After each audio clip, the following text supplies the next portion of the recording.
today. I don't know. It's kind of different.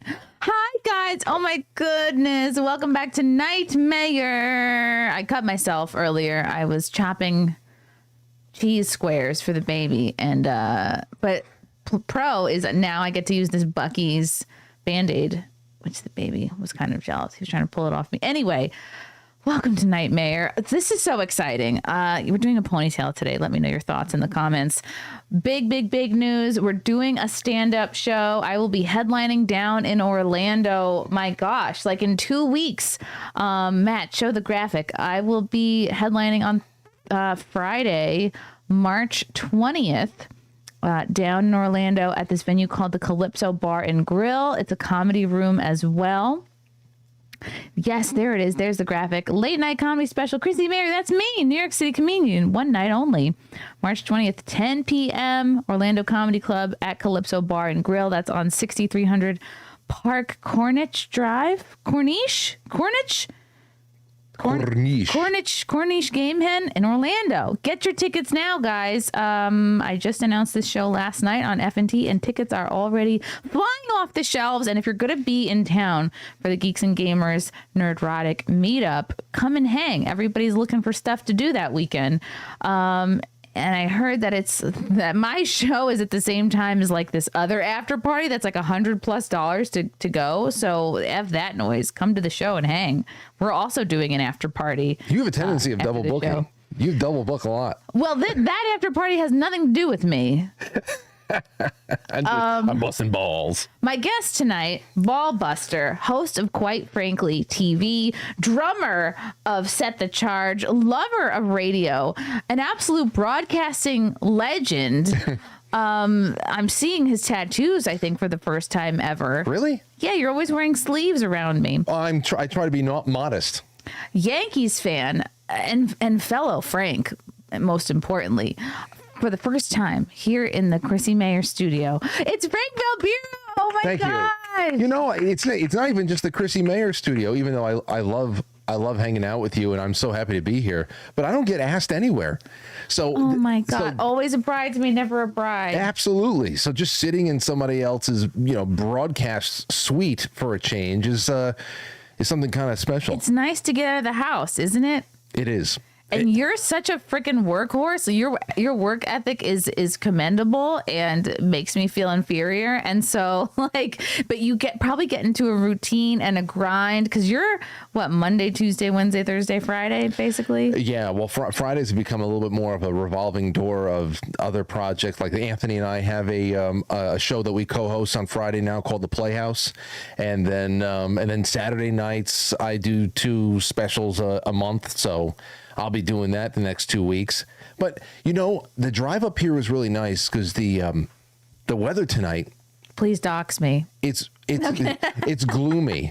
It's a gloomy, foggy. The fog over the, we were driving past the Kensico Dam River. I don't know if that's even what it's called, but you couldn't even see the pond, the lake, whatever it's called. You ever see any of those? There's like a certain genre of late night ambiance videos. I call them depression core. And it's crazy because they're really, I don't know, they're calming. Like there's this one channel called She's Gone. Oh, that's depressing. Oh yeah, no, it gets worse. And then all of these other, and they always have a still image of like a foggy night like tonight, but almost in that blue-gray tint. Like maybe there's, I don't know, it's like you're driving on a long road and all you're getting is just a hint of the road by the fog and the street lamps and all that stuff. Sounds like my worst nightmare. Well, it kind of takes you into a weird place. I don't know. Like I almost feel like you're kind of driving through purgatory where it's not bad, it's not good. It's just you're almost in like sounds bad driving in a fog like that. I'm already a woman to begin with, so I'm already not a good driver. Oh, I had a great time. I felt like I was like in a ship in the ocean. I was listening to some good music. Sorry, I interrupted you. No, whatever. You're the guest here. It reminds me of like the lo-fi girl. Do you know the lo-fi girl? Like, Yeah. it's great background music. It's great, like, if you have to work but you need something on. If you have The one with the attention cat? deficit, yeah, it's The like cat a in the window? cartoon, like it's like an anime girl with a cat in the window, and it's like, doo, it's always slow, like cozy coffee sounding type jams with this like snowing in the background, and it looks like, I don't know, some girls doing homework, and there's a cat. It's like whimsical. Sometimes I'll put on some Blade Runner ambiance at night because yeah, I know it's crazy. I'll sit down and I'll be in my office and I'll put on some Blade Runner ambiance because you'll get that kind of those drawn out synthy sounds, but you'll also get that dystopian acid rain. They'll put in the rain there too. Every once in a while, a little beat of thunder or something. Anyway, the other thing that it was reminding me of when I was driving up here is because this was my old stomping grounds for when I was selling radio advertising for WFAS in Hartsdale. And What kind of channel was that? it's 101.9 AM. They have an AM and an FM, but I was not a very good salesman, because I didn't really believe in the product. Not that I don't believe in radio. I don't know. Sounds like a terrible job selling ads for radio. Selling ads for local radio to local flower shops. No, you're talent, baby. You were born to be on stage. That's the crazy thing. I drove by a couple of diners coming up here where I went to go meet up with the owners of the diner to see if the diner wanted to advertise. Hey, come to the so-and-so diner, blah, blah, blah. And I can't tell you how many times I ended up sitting down and having like a 2-hour-long talk with this owner who really, and we're just talking about Are you life. talking about the owner of this diner over here? He's like No. gray hair. He's very Greek. He's got a thick accent. He's like always seems very serious and angry. Well, you can't say the diner or else you'll dox yourself. The blank coach No. No. across from the. But this guy is, diners, the Greeks and diners in New York. Mm-hmm. Every diner is at least, distant relatives to a Greek.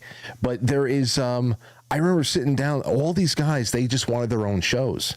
Like, I was like, you want to buy advertising? The diner guys wanted their own shows. I feel like there's so many people around here, and listen, they're successful. They have businesses that have been passed down for I generations. didn't know there was a diner to radio pipeline. Diners. There was another guy. I went to his office, and he wanted to get a radio show, and he said he was the one that he was in the room. He was the one that took the video of what's his name, that politician from Pennsylvania that shot himself in the head. You remember that? You ever see that? Bud Matt Dwyer. Dwyer. Good job, Matt. Did you ever see the Bud Dwyer video? Matt's younger than us, much younger. And this is the first time he's ever known something that I didn't know. The Matt. That's not true. I've said Jim Gaffigan like the last Oh, episode. right. Because we were like, who's the guy that goes, Hot Pockets? Yeah, no. Matt knows. That was one of those early videos that you would get on Kazaa or it's It was on Faces of Death. YouTube for a while, which is crazy. I know. Uncensored. You know, the crazy thing about that is the more time has gone by, Bud Dwyer, apparently he was getting like shafted, and he felt like the only way to provide for his family after all these like scandals and stuff was to take himself out. It's a really that's graphic horrible. suicide.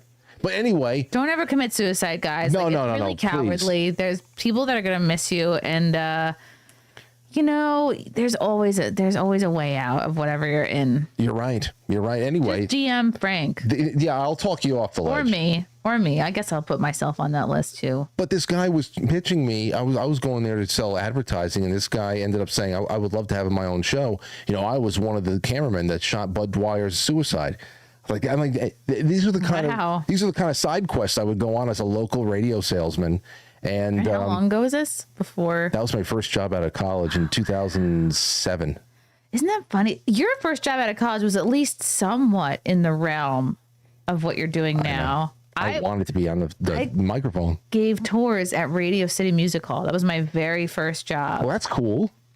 It seems cool until you're doing the job, and then you're like, "Oh, this is fresh hell for like $13 an hour." It was just like I forget actually what I got paid, but it was like it would be considered much below minimum wage now, and you have to I had to memorize like a very thick manual of facts about Radio City Music Hall, like talk about the bathrooms. They're all painted by Georgia O'Keeffe. Then there's fun little snippets of info like, oh, the elephants didn't want to get in the elevators because they knew it wasn't a real bottom. You had to push them down the stairs. And then like when all that wears off, it's just a lot of grandparents trying to like set you up with their grandchildren, like a lot of photos falling out of a wallet. And then I was wearing a 3-piece polyester outfit. I had adult braces, a short blonde Karen haircut. I didn't know what I was doing in life. I hadn't had sushi before. The first time I had sushi at that job, and I ate the plastic green grass that separates the sushi. I thought that was part of it. You were a real noob. Very uncultured, very much had not eaten places. Gosh, I don't know. That's nuts, man. We just brought Aurora to Radio City this past December to see the Rockettes. It was their 100 years. Wow. And this is her first time out seeing a show like that. I think that's too old to let the girls dance, but I know. To each their own. There's some fossils out there. But I can't even kick that high. They're doing all they have like disabled. They have one. I think they have one Rockette with like no hand. Disabled Rockette. She doesn't have a hand. That's despicable. Have they no standards? The Rockettes is like, now I am fired up because when I worked there, it was like, these are highly esteemed. It's the most competitive. Like every little girl that dances wants to be a Rockette. And it's like, you got to be between 5'10" and 5'6.5" or 5'6" and 5'10.5". They looked like they were the same height. Because I'll tell you the secret, it's an optical illusion. The tallest girls are in the middle, and then they go slightly shorter on the way out to make everybody look the same height. Oh, because then it looks like forced perspective. Yep. Wow. See, I didn't even consider that. That's how they get it. And when I say disabled, I mean like they're talking. I think she's like missing a hand or something like that. It's not like she's up there on a wheel. She's not there on a wheelchair. The first Rockette in a wheelchair. Imagine like how pissed if I were a Rockette doing it the right way with my legs, and then some girl is in a wheelchair. She gets totally living life on easy street. She didn't have to kick. She just someone's got to spin her around. Yeah, this is the second year that they're featuring the Black Mrs. Claus as well. So there's little things that pop up, and it's like I can't stand the way that we've been trained to see things, and even if it's just the way that we can't just trust the intentions of anything anymore. Because I always say that back in the 90s when we were growing up, if we watched an important Super Bowl game or a baseball game or an Olympics or something else, and there was a flyover of all female pilots, F-16, all female pilot. We in the 90s, would clap because we knew that they deserved it. We'd be like, go, you know what? That job. It was if you were a woman or a black in a job I don't know, 2000, you deserve that shit. Who knows? There's still affirmative action back then. 2010, yeah, that's true. It's just the conversation has changed. Now you see something going on, and it's just I'm like, okay, I see what you're doing here. I know what you're doing here. I don't trust it anymore. Like you see the fighter pilot, the female fighter pilot that got shot down by friendly fire in Kuwait. No. Did she shoot herself down somehow? I saw the comments. The comments were like, "How do you parallel park a fighter jet or something like?" But either way, there was a couple of our jets that got shot down in Kuwait by like the Kuwaiti air defense. It was like a mistake, and they all got to eject and shit like that. But they recovered they recovered a male pilot, a female pilot. They were all dead? right. No, they were right. They're fine. They're fine. But the male pilot, I thought it was just so funny. This guy gets recovered, he gets rescued and all that stuff, and it's just like, okay, we got our pilot, we lost the plane. The female pilot gets recovered, and everybody's like, this look, how can you tell me that we shouldn't have? Look at how the courage under fire. And they're like, oh my god! So they made a bigger deal for the woman. At least the usual suspects did. I just laugh at this shit now. I just brought Aurora to Alamo yesterday. Oh, I love the Alamo. I love it too. We go there as much as we can. Like if we actually see a movie that will, all right, because we like to patron the movies still. Plus their popcorn is ridiculous. They put some kind of gross, oily, buttery. it's probably so bad for you, but it's so good. Like I could eat that popcorn like in such an unattractive way. Like it's so good. I could be like, ah. It's good and it's bottomless. It's bottomless. It's topless. It's so good. Their cheeseburger is really good. The Royale. Yep. The Royale with cheese. Although yesterday I had the fried chicken sandwich. Anyway, we went to go see this movie Hoppers. I've heard of that. I've seen it. I just wanted a reason to take Aurora to a kids film there, like after her morning, classes and all that other stuff on a Friday. Me and her, we went down there. She was so excited. Daddy-daughter time. Yeah, and but I'm just taking notes the whole time. I'm just looking at the characters. For the messaging. It's crazy how Disney and Pixar go out of their way to just check boxes. It's just it's exhausting. And your daughter's like, what, 6, 5? She's going to be. She just turned 5 in September, so she's like 5 and a half. Would she pick up on any of this messaging? Like, does she end up? How much do you think of it sinks in? Not much. She likes a good song. She likes a good dance, but she's getting, I don't know, she's just immersed in too much good stuff. Okay. And yeah. that's all I want. I just want there to be a good filtration system up there, because you're not going to be able to coddle anybody. I don't know. The age of reason is like next year, they say. Really? For kids. Yeah.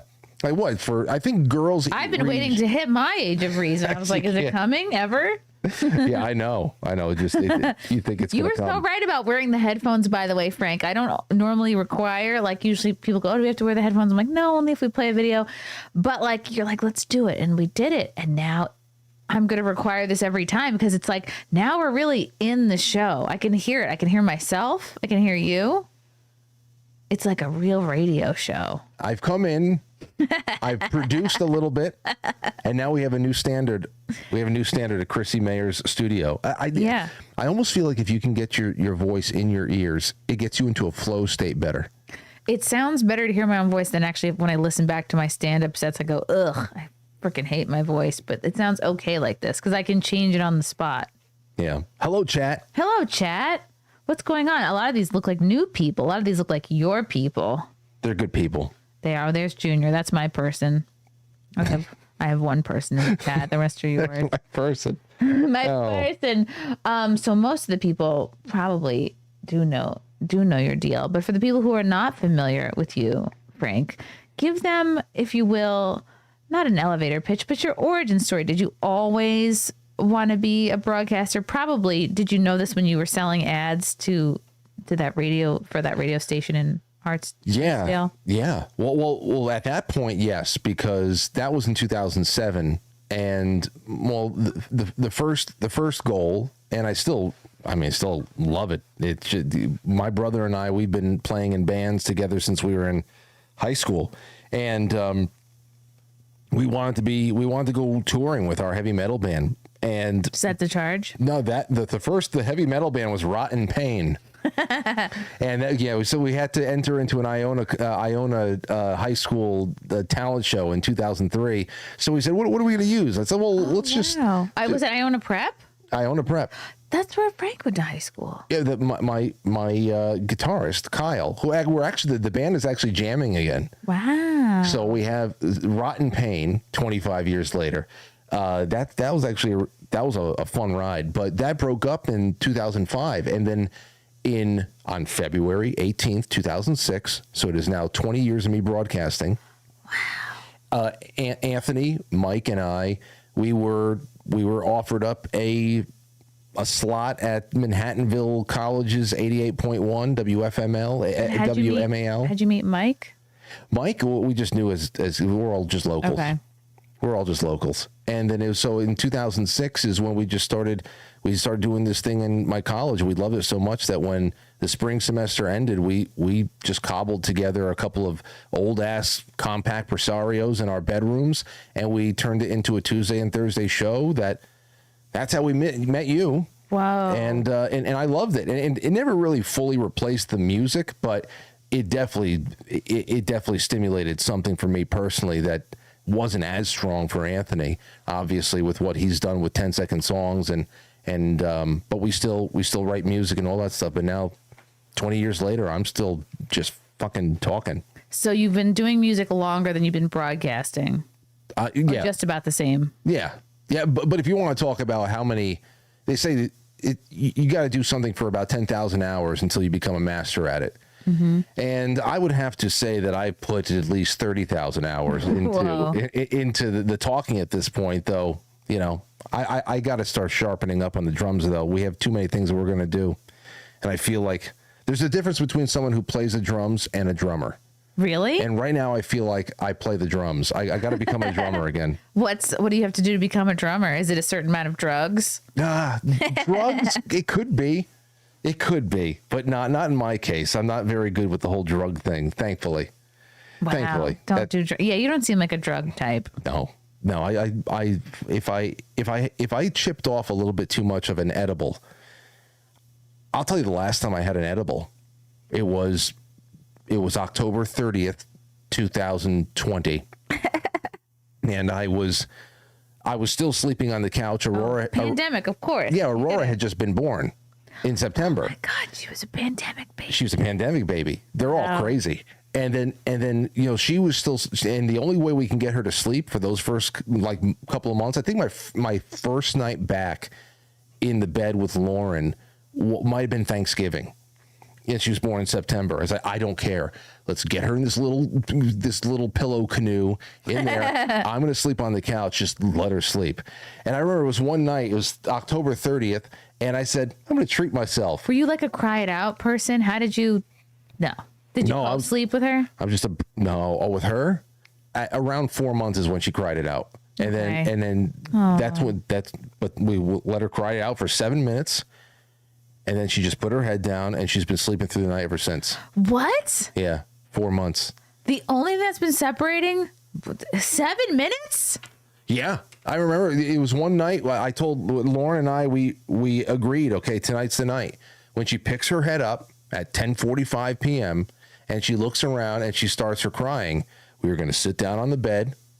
And while she's in her room. So you're in a different room. Okay. Yeah, we put her in her own room. We put her in her own room. We still haven't done that, and he's almost 2. Hey, whatever. You know, whatever. Everybody's different, but that's just when it ended. So, but still, I ate a little bit too much of an edible that night. It was a really good one too. It was like a horchata. Wow. Edible. It was so good. So and this is the thing I really hate about edibles. Maybe Matt, He's not an edible guy. He's not a guy? Yeah, He's not a guy like that? Okay. I knew it. I was like, Matt doesn't seem like an edible. That's the thing I hate about the whole thing. Somebody goes and spikes a brownie, and it's just like, here, man, there's like 100 grams in this. You have no idea how much or what it is. It's like I said, you know what I would love to do? I want to take a couple of hits off of this J, and then I want to eat the whole brownie and just enjoy it. Instead of, okay, well, I'm going to have a corner of this delicious looking brownie, because if I eat the whole thing, I'm going to die. And you don't die, but I felt like I as the night was going on, I realized I shouldn't be getting higher. So I obviously ate. I went and I recalculated how much did I eat, and I realized I ate like maybe 20 milligrams more than I thought I did. So I was getting higher throughout the night, and I really saw, okay, well, my kidneys are shut down, and now my liver's going. Oh, really? And I'm losing motility in my intestines, and I'm dead. I'm dying. That's scary. That's the shit that happens to me. So I won't cry, but I can feel different organs shutting down. I'll lay down on the couch, and what it'll get to is I almost just accept my fate. I'm like, okay, well, at least I'm a father, and I'm dead. I'm dead. I'm done. I've done a lot in my life. I've accomplished so much. Find me on the couch, and I'll be dead tomorrow morning. That's so scary. Who has time to do drugs? I can't. Again, I cannot imagine. I think maybe the last edible I might have had, it might have been like 2012 or 2013 or something. And like, I could never, it's like once you have a kid, it's like there has to be something really wrong with you to even think about like touching drugs. That's the other thing there too. It's very hard for me to think about being stoned, especially like stoned like the way we used to get when we were younger. And then tending to Aurora, especially now that she's just like, she has introspective conversations with me now. Oh. And she asks deep questions, and she looks into my eyes, and we talk, and like I would feel like ashamed to look into her eyes and be completely stoned. Yeah, people do it all the time though. It's one thing if we go out, I have a whiskey or something like that, I feel just a little bit loose.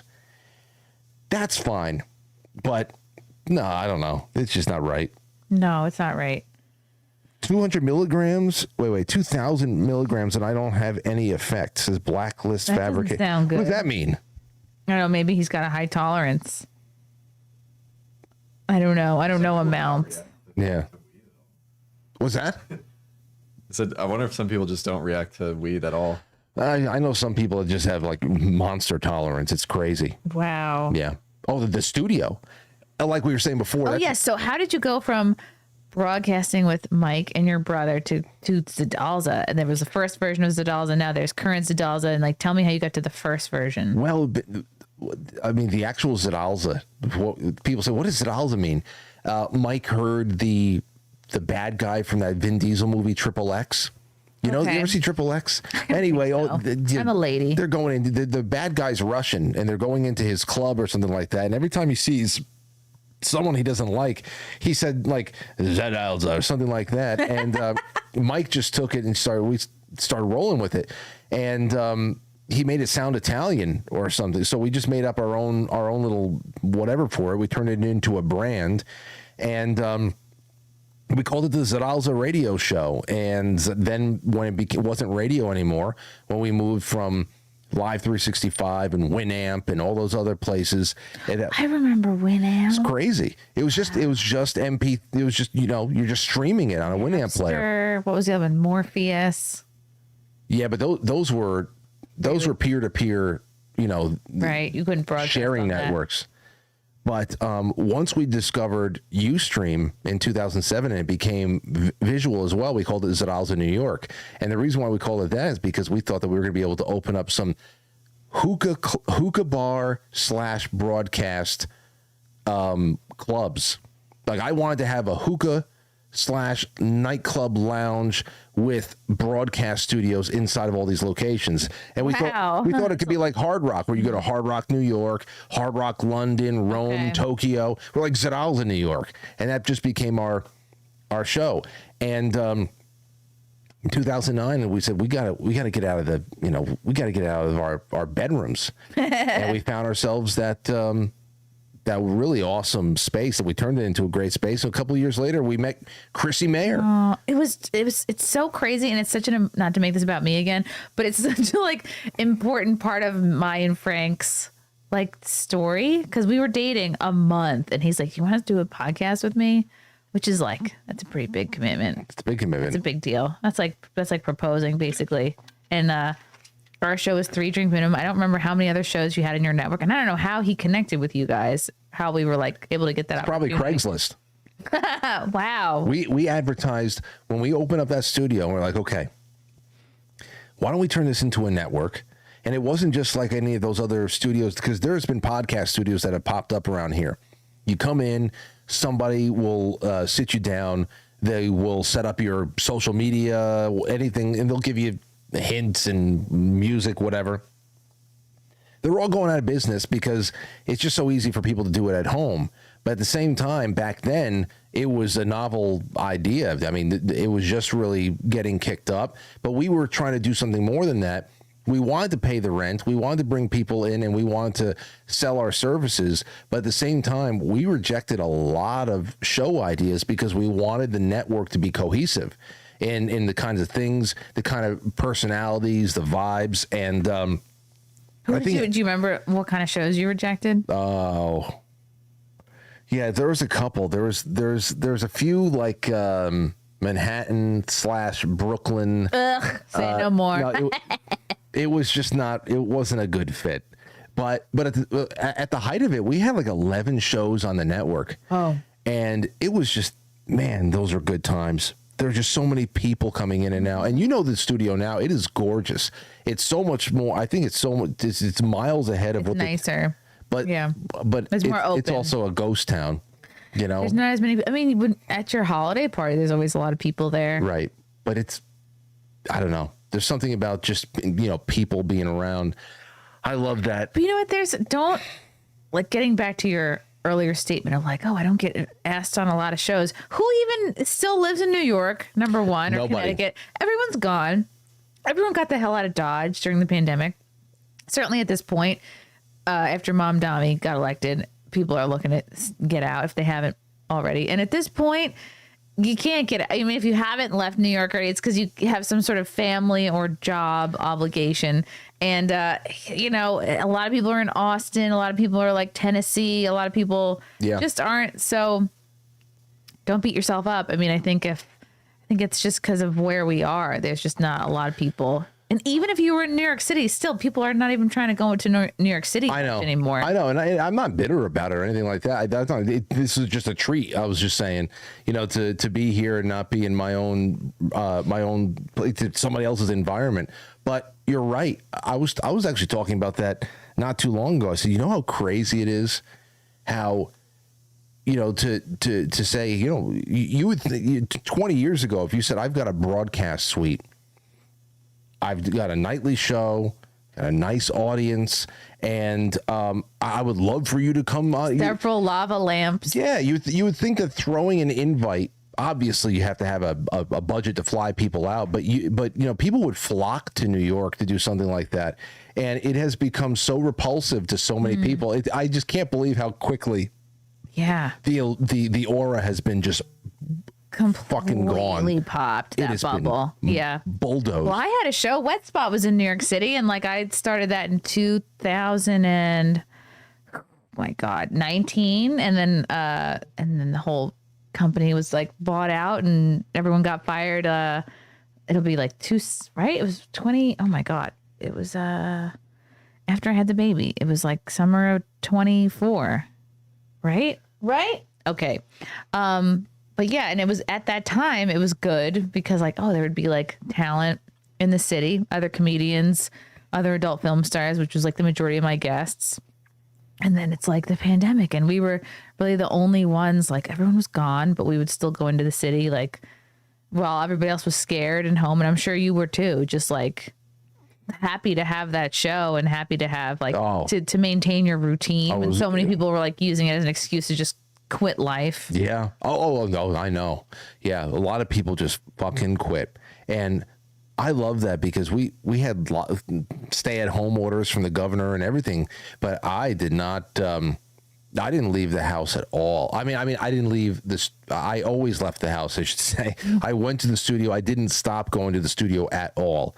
And, I know some people who just never left the house where people are still wearing masks. Like occasionally there's like one or two people at church. I'll be like, and they're boomers obviously. And you're like, I used to judge these people. Now I feel so bad because I'm like, imagine thinking that you still need that. You know, Chrissie, I've told this story on my show a couple of times, and it's bewildering because we have we know a doctor, we should say, and they've been a really. Ooh, could he do my boobs over? Oh, not that kind of doctor. Oh, okay. But they've been very, very helpful, and it was great to have them on, and house calls and everything. So in the middle of, you know, over the course of Aurora's life, I mean, most of her checkups and everything else has just been from the comfort of our home. It's like, you know, the olden days. Wow, cool. Oh yeah, direct medicine's coming back. That's awesome.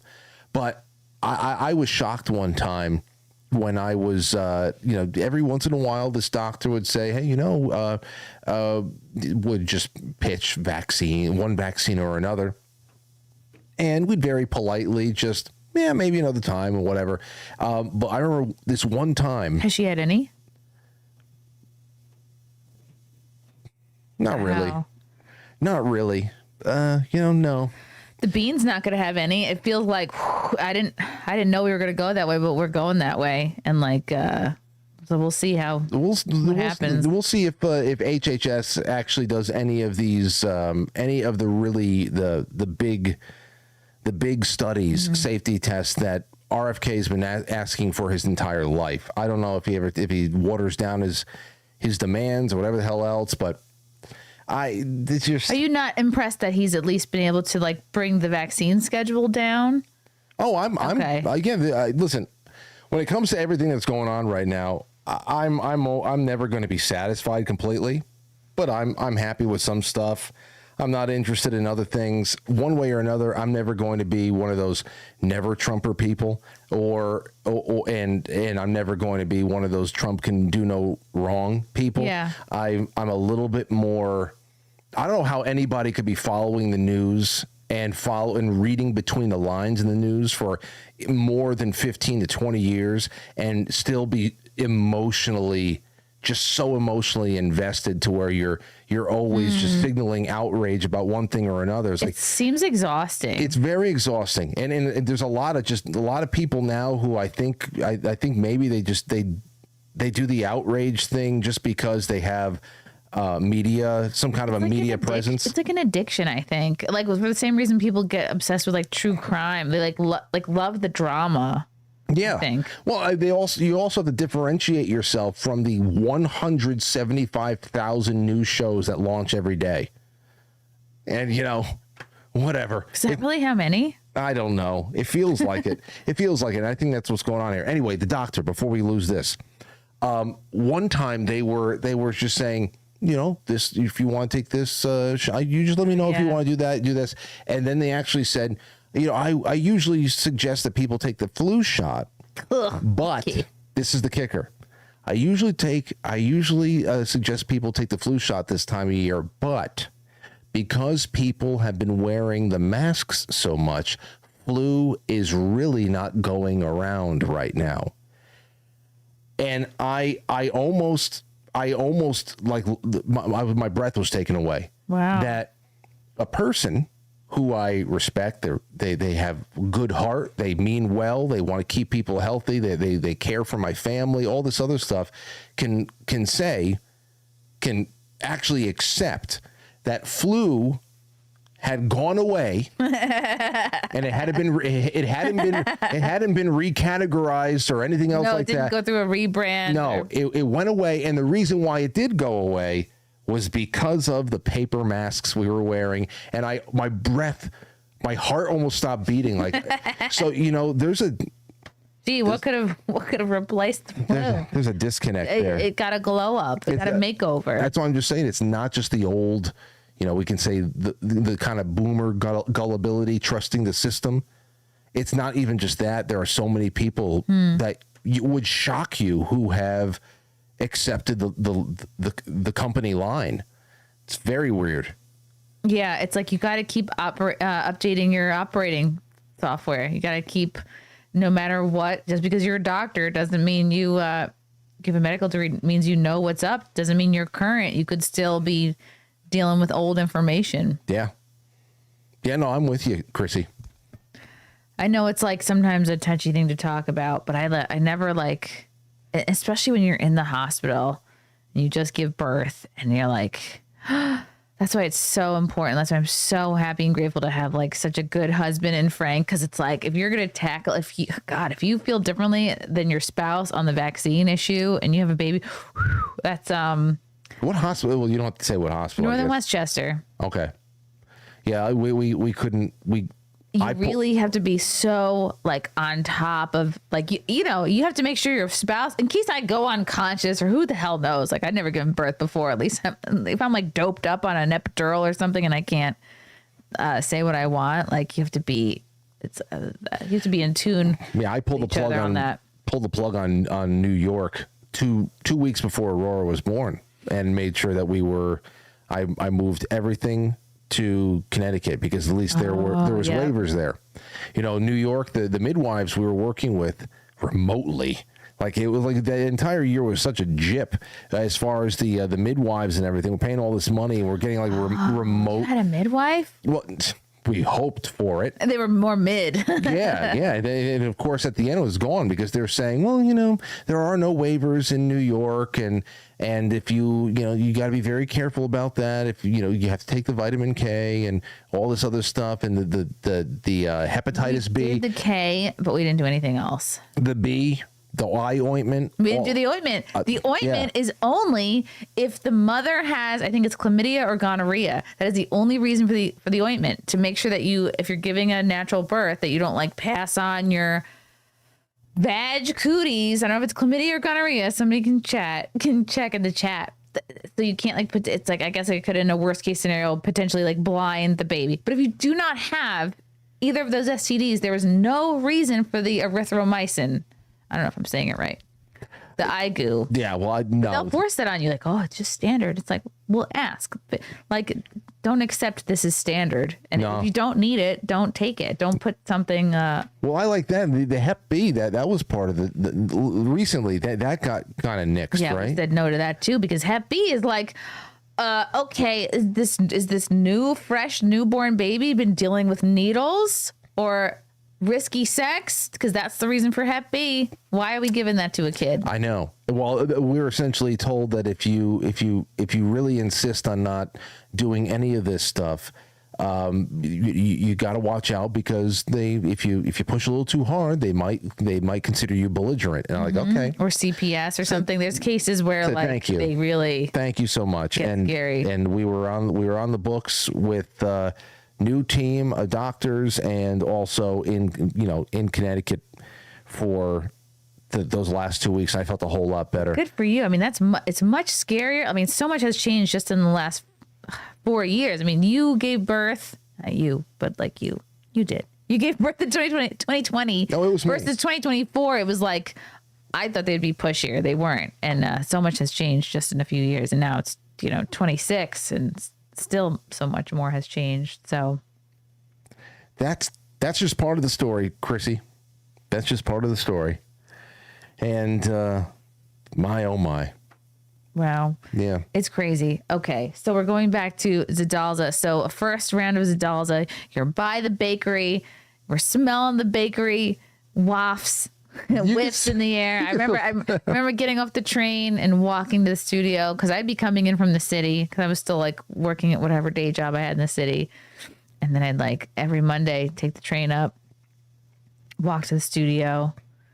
It was fun. And we had like Tim Dillon on before he blew up. We had like quite a few comedians. I couldn't believe that. They blew up. When you told me that all these years later that Tim Dillon was in the studio, I don't even remember that night. I mean, how you guys were so busy. There was so much. I know, but we were pretty. We I don't know. As busy as we were, we really took a lot of time to see what everybody was doing and had fun with people and their. And of course, we also had some real liabilities in that studio. Like, you mean like me? No.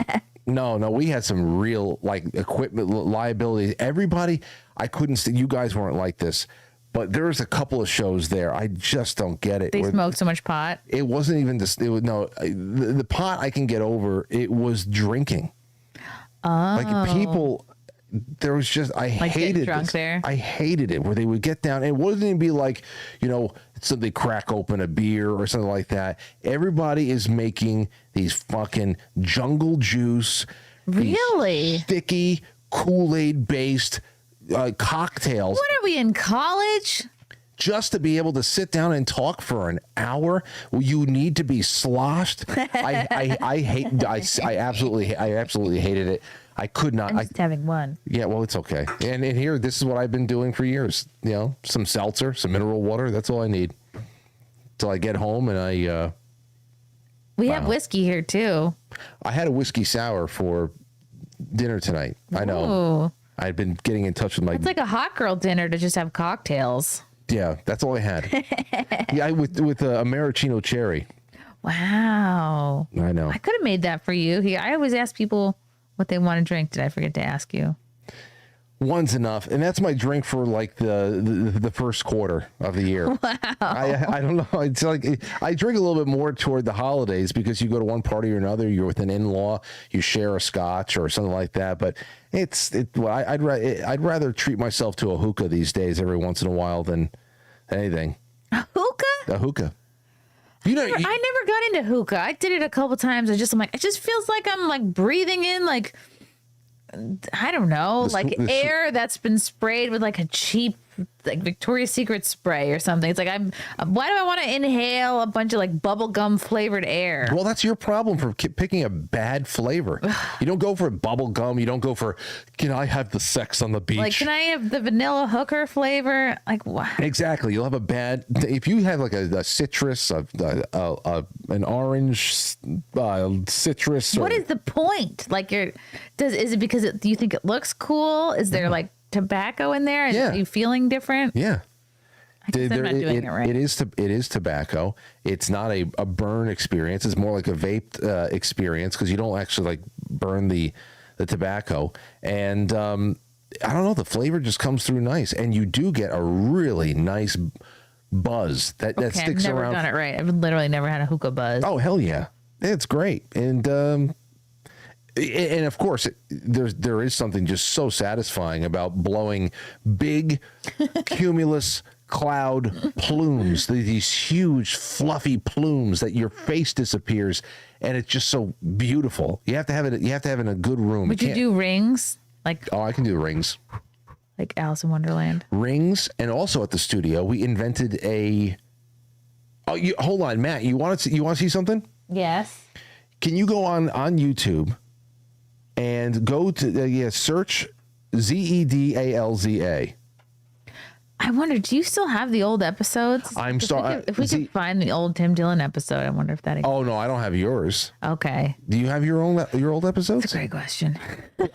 Frank is thorough. He doesn't have. He is thorough. I'll ask him. ZEDALZA. ALZA. Okay.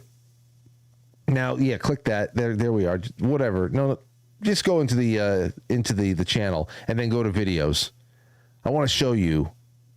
Yeah, click videos, and let's. Okay. The second one, bouncing hookah smoke balls. Third one. This is in the back room. Stop it. You remember this in the back room? Oh my God! Yes, I remember the whiteboard. We used to play games like this. Watch this shit. What? And watch it. Watch. Bounce it on you. What? You can bounce on your shirt. Come on. Yeah, baby. That's so ridiculous. And also, Wow. You should only have multiple. You almost look like Andrew Tate there. Oh God. Well, that is crazy. Yeah. Well, I'm starting to go through all of the 20 years worth of archives and start putting up the best ofs over there and stuff. Wow. And I found that just this little. We made all types of games, and yeah, those are back in the day. Now it's just like once every few months or something, maybe. I have a drive of all my old episodes from Wet Spot, and I just I need to find time to start putting those on my YouTube, because that all could be. That's so many gems there. You have to, and that's the biggest thing right now. We're in a generation of media personalities where we created so much stuff, and many of us have been diligent about making sure that we have our drives, terabytes worth of information of things that, essentially our whole lives on camera. And if you don't do something with it, it's almost like having those damn picture books. It's good to have them down, but you don't open up your picture books every day, and it becomes so cumbersome, the amount of shit that we've created. So I know I'm just one person, but I have to start. And that's what I gave myself over the last few weeks, because I was contemplating 20 years of doing this stuff. And I said, I've got to start getting the best of on the Zedalza page. I have to start going into the Quite Frankly stuff, because I've had to purge my YouTube 3 times.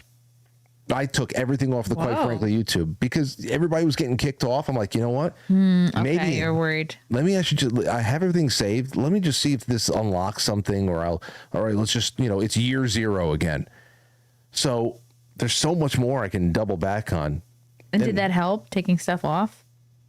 I had a couple of really interesting things that happened around the time that Joe Biden's inauguration happened. I had just purged it 2 days before the inauguration, just to see what the hell would happen. And the day before and the day of the inauguration in 2021, suddenly I was suggested to God knows how many people who have never seen the show before. And I looked down 2 nights in a row, and I had an average concurrent viewership of and it's somewhere between 12 and 17,000 people. Holy cow. And that was when maybe in 2021, if I had somewhere around maybe 70,000 subscribers and I was pulling in those kind of numbers, it just showed me how horseshit the internet really is. Oh yeah, an algorithm can really sandbag you. Yeah, and that was 5 years ago. So God, now that we're contending with AI and everybody's trying to cut down on the bot activity on all the platforms, not just YouTube. We're up against so much as far as visibility. It's true. It's so true. But hey, what's up, YouTube? Hey now. And everyone who's watching on Twitter, and I don't know, we're not on Rumble tonight, but we're other places. I think Twitch, Twitter. So how did you go from the first Zadalza studio to now the second one? Oh, the first studio was condemned. We had a fire in the studio, not in our studio, but in the building. We were the ones that actually called the fire department. Oh wow! I thought you'd be the ones that would cause it. No, I was on air. I was actually streaming live on my drums, and I was doing a drum stream, and then all of a sudden, people were milling around, and we realized it was really smoky in there. Wow! And in the one floor up and down, they had some illegal immigrants in there that were. I don't know. They said it was like spontaneous combustion, that they were like probably had a hot plate sanding. Run amok. I don't know. They said they were sanding the floor and the sawdust caught fire. Okay. Anyway, probably a candle or. It was bad, and all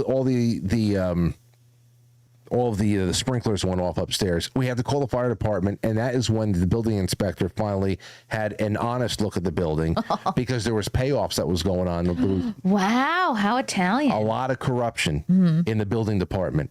And finally, because of that, there was no two ways around. There was over 400 health violations in there. There's like dead end hallways, exposed wire all over the place. It was bad. But we had a wonderful spot, but the building was fucked, and we knew that we had to get out of there.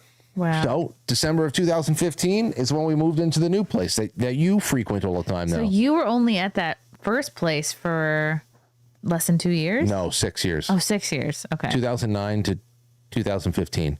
Oh, wow. And then December of 15 was our first shows in the new place. Wow, so the new place is like 11 years going now. Time is such, I too cliche to talk about. Time's not real. Very strange. No, it's very strange, man. I'm telling you, every memory I have now is at least 15 years old. All the good. I know some years, I think about like the 2010s, I had some years in there that felt like a slog because they were like unhappy years. But I feel like the last 10, like basically since I've been with Frank, has been like a blank. And it's been like all so good. Yeah. Yeah. But yeah. And also it moves faster the older you get. We're dealing with a new phenomenon here as far as where we are in the history of our species and what we're playing with all day. It's as you get older, your time is consumed in a different way. You have more responsibility. You have responsibility for yourself. You're paying rent. You're paying insurance. Got all this stuff. Then if you have a family, you have responsibility for so many other people. So your time is just completely dominated by stuff as you get older that you didn't have when you were a kid. Like when I remember those summers in the 90s. They seemed like those summers in the 90s seemed like they were actually 20 years. Yeah, 20 years put together, and it's mainly just because you don't have anything to do. Yeah, and you have no obligations. You're not worried about making money. Yeah, I remember I spent like all my summers just like diving, and it's like it just seemed like, like the summer was like 4 months long.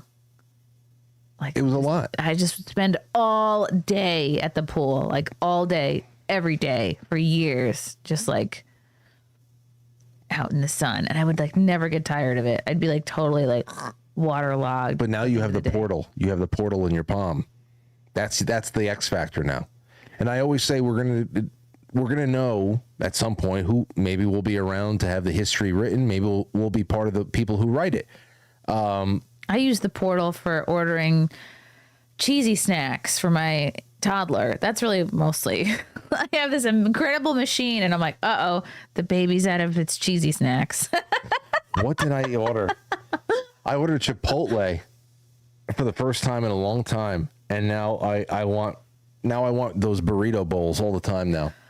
I could fuck up a burrito bowl right about now, but extra steak, the brown rice instead of the white rice. Yep. So you have a little bit of a complex carb there at least. A little guac. It's a lot of protein. Mm-hmm. Only thing is that. But then you won't be hungry again like the rest of the day. That's fine. That's fine. If you have a good, I don't know. You get a good 100 or so grams in during the day, and then just don't eat anymore after 5 o'clock. You're all right. You're like a 1 meal a day kind of guy. I would love to, but it's hard for me to get. My goal every day is to have about 183 grams of protein in there, and that's just rough to do in one sitting for me right now. You got to do like everything's got to have added protein. Like you got to have a pound of beef. There's 100. Pound. A pound of beef is 100 grams right there. And then, you throw in a couple of eggs. There's tuna fish you can use. Then you can get into some other things you throw. High protein yogurt. Yeah, you could do protein supplements. Yes, I would do cottage cheese more than yogurt because there's less sugar. Okay, yeah. And then all of a sudden you're flying high. It's great. And then you just stop eating at 5 o'clock, and then all of a sudden you do that for a couple of weeks, and then you're 75. I'm just not hungry anymore. Yes, I'm done. I lost all will to live. But that's it. That's the timeline of my professional life. And now we're just at the studio, the second studio, and having a good time. And the world is just changing around us. Your brother, Anthony, for those of you who don't know in the chat, is the founder of 10-Second Songs. And he went super viral, early aughts? Yeah. 2014. He started on Fiverr, just like taking requests for singing songs in different styles, right? Then created a YouTube channel. How did his sort of viral success affect you? Did you ever have moments where you felt like jealous, or was it kind of like a all rising boats type deal? That's the way I saw it. I said, okay, finally somebody broke through. Somebody here broke through. And because there's just so much frustration. You do so many different types of things to get a little bit of attention, to put your music out there. Or we had this show that was going on for so long. Butthole pics. Yeah, I know. So much. Feet pics. Matt, can you just bring up YouTube 10-Second Songs, and we'll just play one for people? You know what's funny? Speaking of butthole pics and feet pics, I mean, it's not going to go there. But when we would bring on new shows to the network, like when Chrissie and everybody showed up, everybody had look. Is that the old one? Is that the old one right there? The old Ariana Grande. How long ago was that? Anthony just had a new single of his premiered on Sirius XM the other day. Wow. Let's play a little bit. Oh, that's old. Old good or old? No, she doesn't do anything bad. Oh, I've never heard of bad. That's 11 years ago right now. Let's play it. Everyone knows Dark Horse. Oh, this is his. Yeah, this is what it's like. Oh, man. What blew up for him. Yeah, but he's gotten so much better. Since this? Oh, my gosh. Just production style, vocally. This is the thing that just set it all off. I got one more 20-style song for you guys. Hey, baby, even though I hate you, I wanna love you. I want you. And even though I can't forgive you, I really want to. I want you. Tell me, baby, why can't you lay me? 'Cause even though I should have wanted, how many tries does he have to do for each one? He runs himself ragged. I mean, meticulous, like when I'm doing my show, he's usually tracking in the other room. But he's gotten so much more efficient, and he'll even tell you.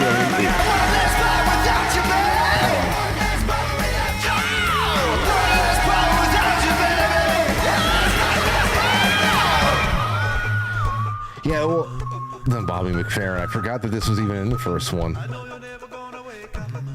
He'll even tell you this was really just this 20 Styles video was just a way to advertise the business. So it wasn't even about trying to really sound like everybody to a T. It was just about to show, hey, I can create a business jingle for you in different styles. Wow, okay. And then all of a sudden it showed up on the front page of Reddit, and we started getting emails from... Really? Was somebody going, hey, can you do a Gregorian chant ad for my deli? I don't know what he might have had the Gregorian chant style requested for, but there was... I can't tell you how many times we've had, he sent me like all of his fail videos. I love watching the freak out videos when he's trying to do one of those early ad spots and he can't get it right and he's just wanting to rip his hair out. Oh man, I gotta upload those soon too. Wow, this is so good. Like, I feel like he's good at every single one. I'm telling you, he's gotten 10 times better. I really like the Bare Naked Ladies. I love Massive Attack. I forgot Massive Attack was in this first one. One of his friends, or one of his fans on his I don't know, his Facebook club or something like that. Hold on, it's almost over. I can't think.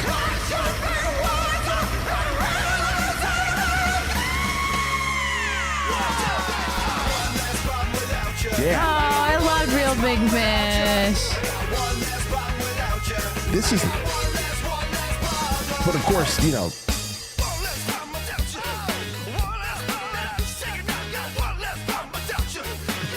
And obviously, this is not Dark Horse. Right. But still, I mean, we were doing all this stuff, and okay, that's enough, Matt. yes, yeah. That's quite enough. Memory lane. I could sit and just watch him all night. There's years worth of stuff to watch, and like I said, he had somebody on his Facebook fan page, I think, has been diligently tracking all of the styles he's done. Wow. Over the course of the last 12 years, and he said he hasn't broken 500 artists yet, but he's in the 400s. He's done. Oh my gosh. Yeah. And there's a lot of repeats in there too, like some real probably a lot that sound maybe similar. Yeah. But yeah, this is when things started really changing for us, and that was 2014. March of 2014 is like the day. It was like March 14th or something like that. And man, I don't know. Every once in a while, you really hit it. You know, when you hit something like you've been on television and you've had all these viral moments. It's thrilling and also scary at the same time. Oh yeah. And you're surfing. You're literally surfing, and you don't want to get knocked off your board. It's like adrenaline. It's like anywhere from a couple days to like several weeks of this like kind of ever present adrenaline, because you're like, it could go either way. It could. Yeah. Well, usually at this point for me, I know how it's gonna go. People are gonna try to cancel me, but like at this point, like how the waves go. It's like.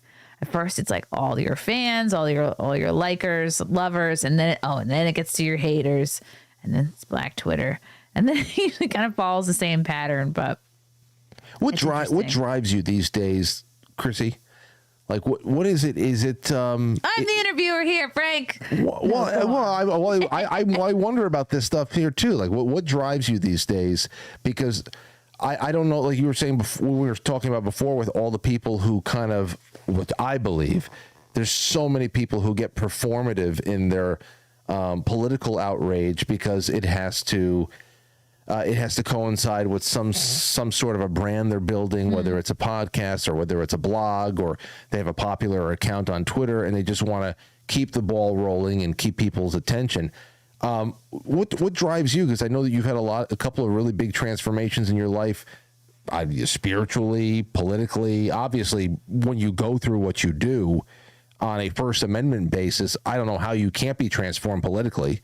But what's driving you? There's a lot, and it depends, I guess, on what platform. Like when like Twitter is so much fun for me. It's really just like jokes and free speech are like the top priorities. And if it's something like I also like love making fun of, love some low hanging fruit. I love a racist or a racial joke. I love just like easy, like, oh, an easy make fun of women joke, and easy. Like if sometimes like a news story, it's just like, oh, this is just so easy, or, and it's fun and it's quick and it's like a hit of something. I guess it's like still working that like quick witted kind of like comedy muscle, but it's also like news. So it's, I guess. So do you wait for it to come to you? Or do you say, man, Yes I and no. haven't tweeted in a day. I need to say something.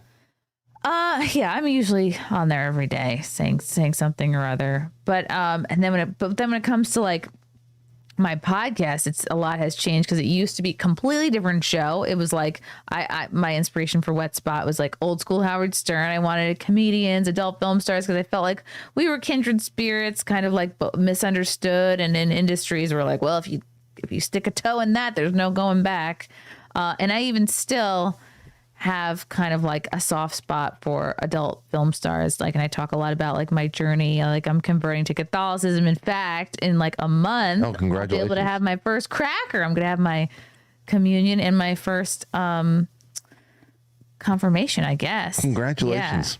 Yeah. I know. I don't even know what I'm going to wear. It's a whole like Easter vigil thing, and you have to get a sponsor. Is Frank a Catholic? Yeah, his whole family is, and like we got married in a Catholic church, and then the baby was baptized Catholic, and I was like, Wonderful. you know what, like I have been really wanting to like deepen my relationship, and it's kind of interesting to talk about, and I, as someone who feels like, oh, who am I to talk about this? Like I feel like I just got here, but that's who it's for. Like if you ever watch The Chosen.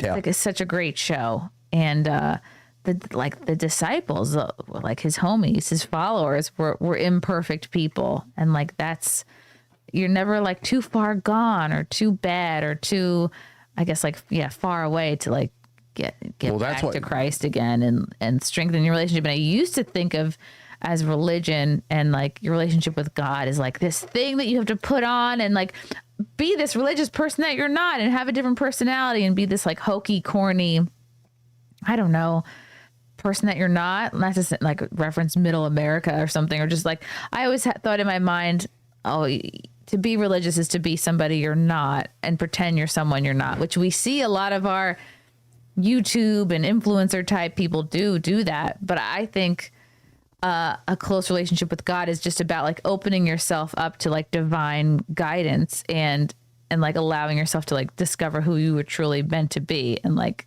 it's like working smarter, not harder. I'm with you. I'm with you on a lot of that. I mean, I've had a pretty big reversion. I try not to evangelize, only because I don't know enough. And that's why I like bringing people on. I have a lot of great guests that I bring on for certain things when it comes to, especially, you know, the church itself, but also just the faith at large. I like to talk to people about that, but it's hard to not let it change you. It's hard to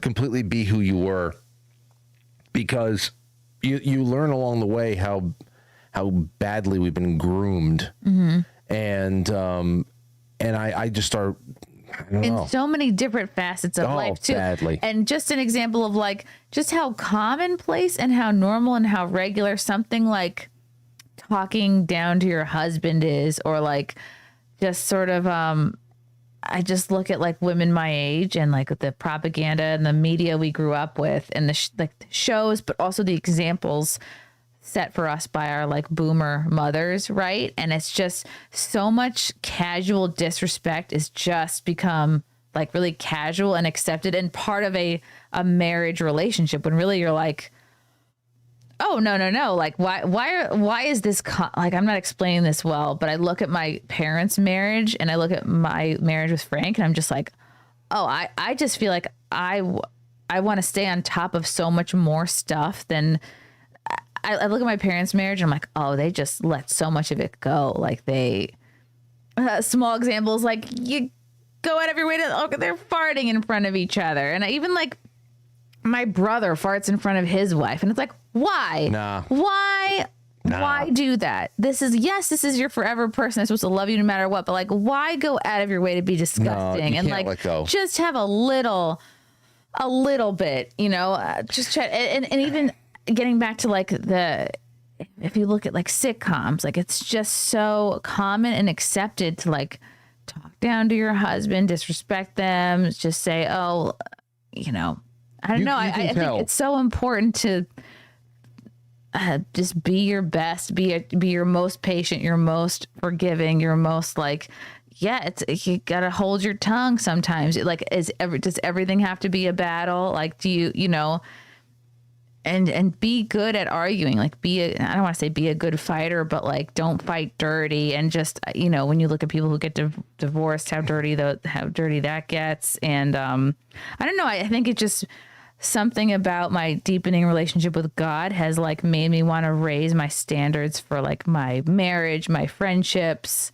being a mom. Like something I pray about all the time is like, God, help me be like a better mother, a better wife, like a better friend. Help me get closer to you. Like I sometimes just pray for like, help me talk to you better. Like I barely know what I'm doing.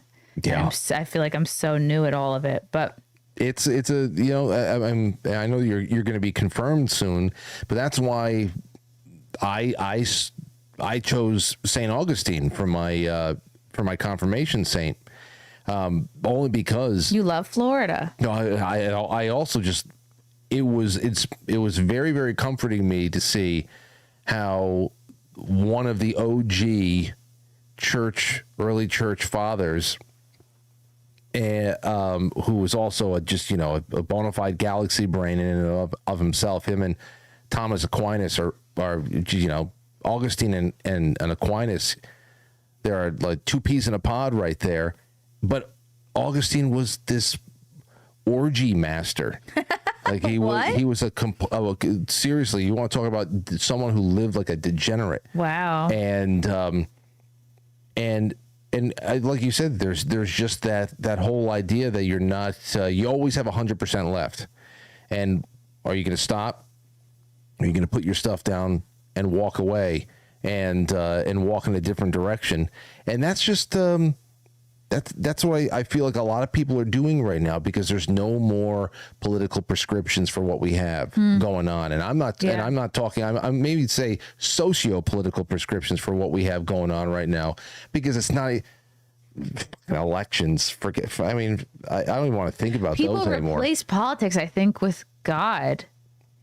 And I think that's why we see so many crazy activists and so much insane TDS. What do you mean? Like the TDS people within God? What do you mean? I think if you are like lacking a relationship with God, and like, because that anchors your whole person, I think it puts it helps you reevaluate everything else in your life, and helps put everything into perspective, and helps you prioritize everything in your life. And if you don't have that, it's almost like you're a little bit more, you're much more vulnerable to just be like led by your vices. And like, let me just do and eat and say and whatever feels good in the moment, right? And if you also lack that responsibility, responsibility is another anchor that's good for your life. And if you're just like, there's just something about a certain kind of person who just like is just completely enveloped in the drama of and the anger, right? Maybe they're like an anger addict, and something about who is someone like their TDS is like, I just want to be mad at the president, or I'm obsessed with politics. Like politics can completely determine their mood. Like whether they're in a good or bad mood that day is completely dictated by the news. Like it's almost like if you have a strong relationship with God, it's like that stuff doesn't affect you as much. It's like you were saying before. You're tethered to something that's a little bit more eternal and at the same time ancient. And then you see people who have, I guess they have no other choice, because it would go against everything in their being. To rebel against God is to, you were talking before how really a lot of our problems has to do with the feminism aspect of what's really rushing through society and what's breaking it all down. And I mean, what is rejecting God but like the ultimate rejection of the patriarchy? And that's a tether that knows no age, knows no time, knows no bounds. And when you give all that up and you find a way to divorce yourself from that, at least you think you are, then everything from there on in is just really is your entire ethos. There is no ethos. It's every day. How am I feeling that day? And what is even in the most superficial way threatening my stupid, routines, because for example, obviously people are so very trained because Donald Trump even in 2015 when he came on up, I mean, we were saying, well, let's be honest here. I would love to see him get in there and throw a monkey wrench into the system and just cause absolute bull in a china shop chaos. But he's a early 1990s progressive compared to where we are, coming out of the Obama era and anything like that. That's still pretty conservative comparing to where we are right now. But with the red guard everywhere. But when you do that just sets a whole new standard for people, and it's a standardless standard.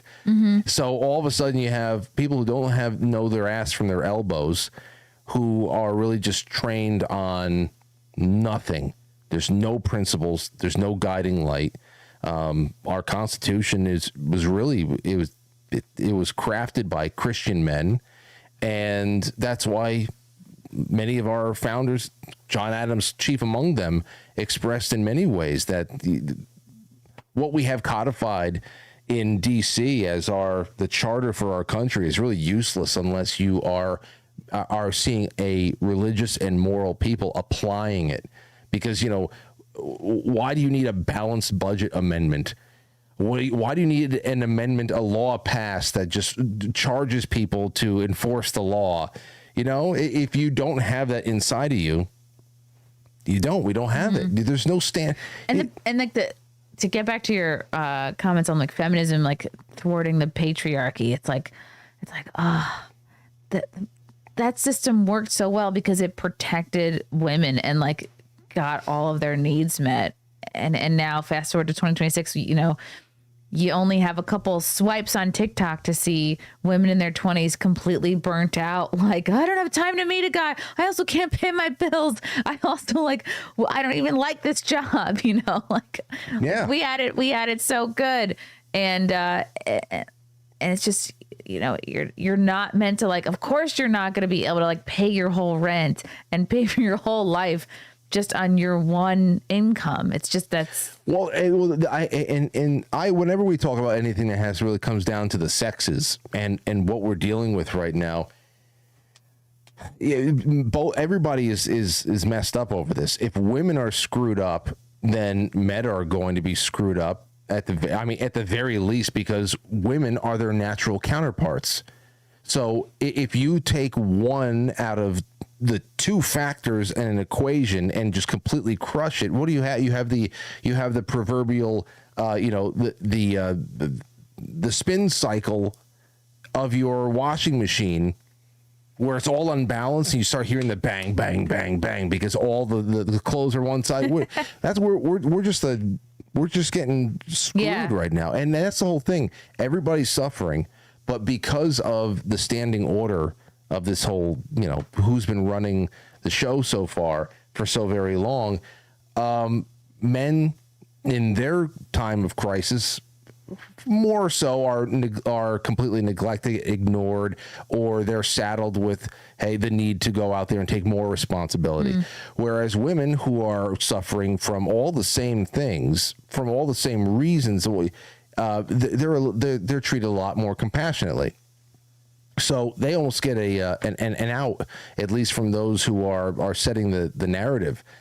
It sucks because you just want to see people form families again and be happy again and have each other's backs again. Yeah, there's so many barriers have been put up, and they got to be torn away. Which is why I think that COVID was really a wonderful thing, just in the way that it started the ball rolling in picking apart so many what they would hope was going to replace legacy systems like actually no now we're replacing the legacy systems of education and health, and people are just improvising again. And I think that Gen Alpha, I think your son, my daughter, that Should we do generation. an arranged marriage? Is it too early for that? Oh yeah, like combine the kingdoms. Those are like Game of Thrones. A podcast throne. I think their generation. I'm praying, but I just feel like it has to. Are going to be the ones that they just say to hell with college. I don't need college.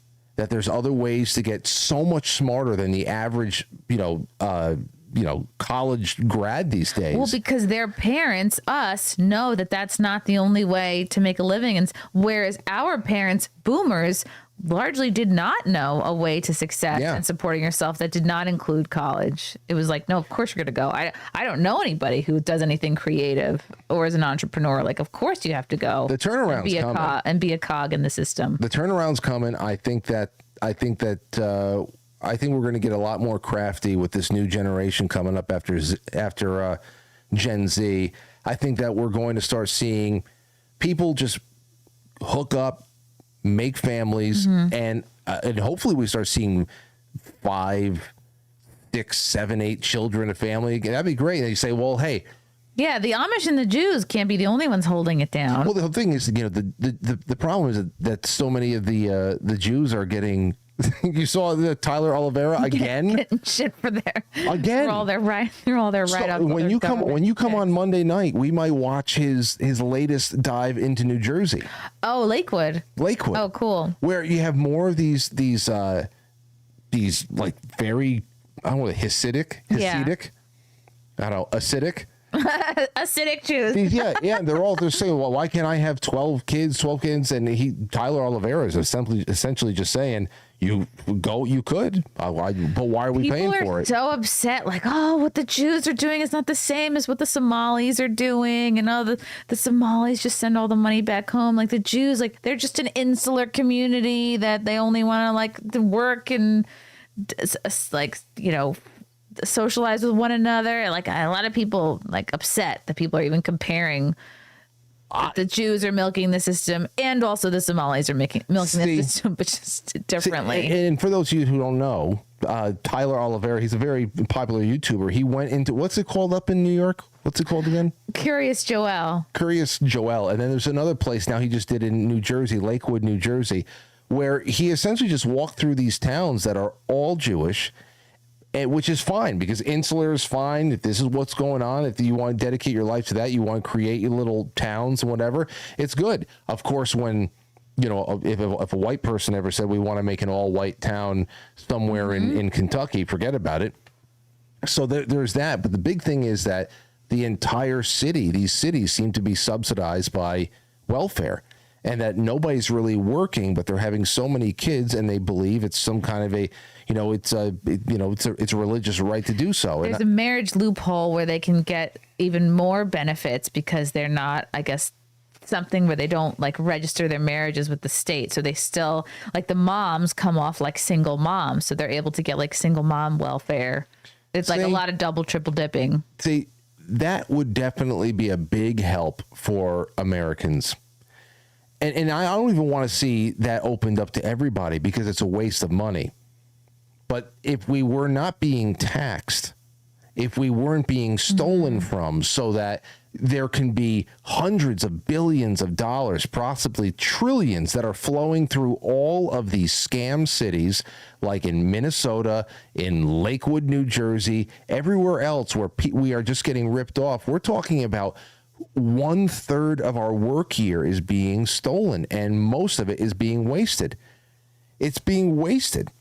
So, I understand what people are saying. Hey, you know what? It's not like Gen Z doesn't want to have kids. We can't afford it. We can't afford houses.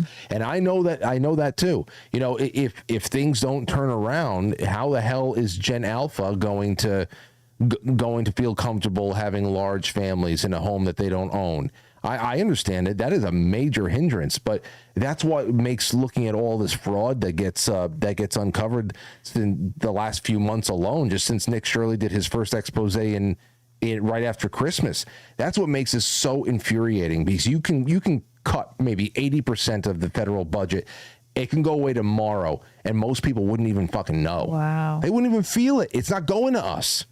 Wow. It's skim. It's trillions of dollars worth of skim. You know, you send $100,000 to a local school board somewhere, and it's supposed to go to, laptops, and somebody on the school board finds a way to take $25,000 for themselves.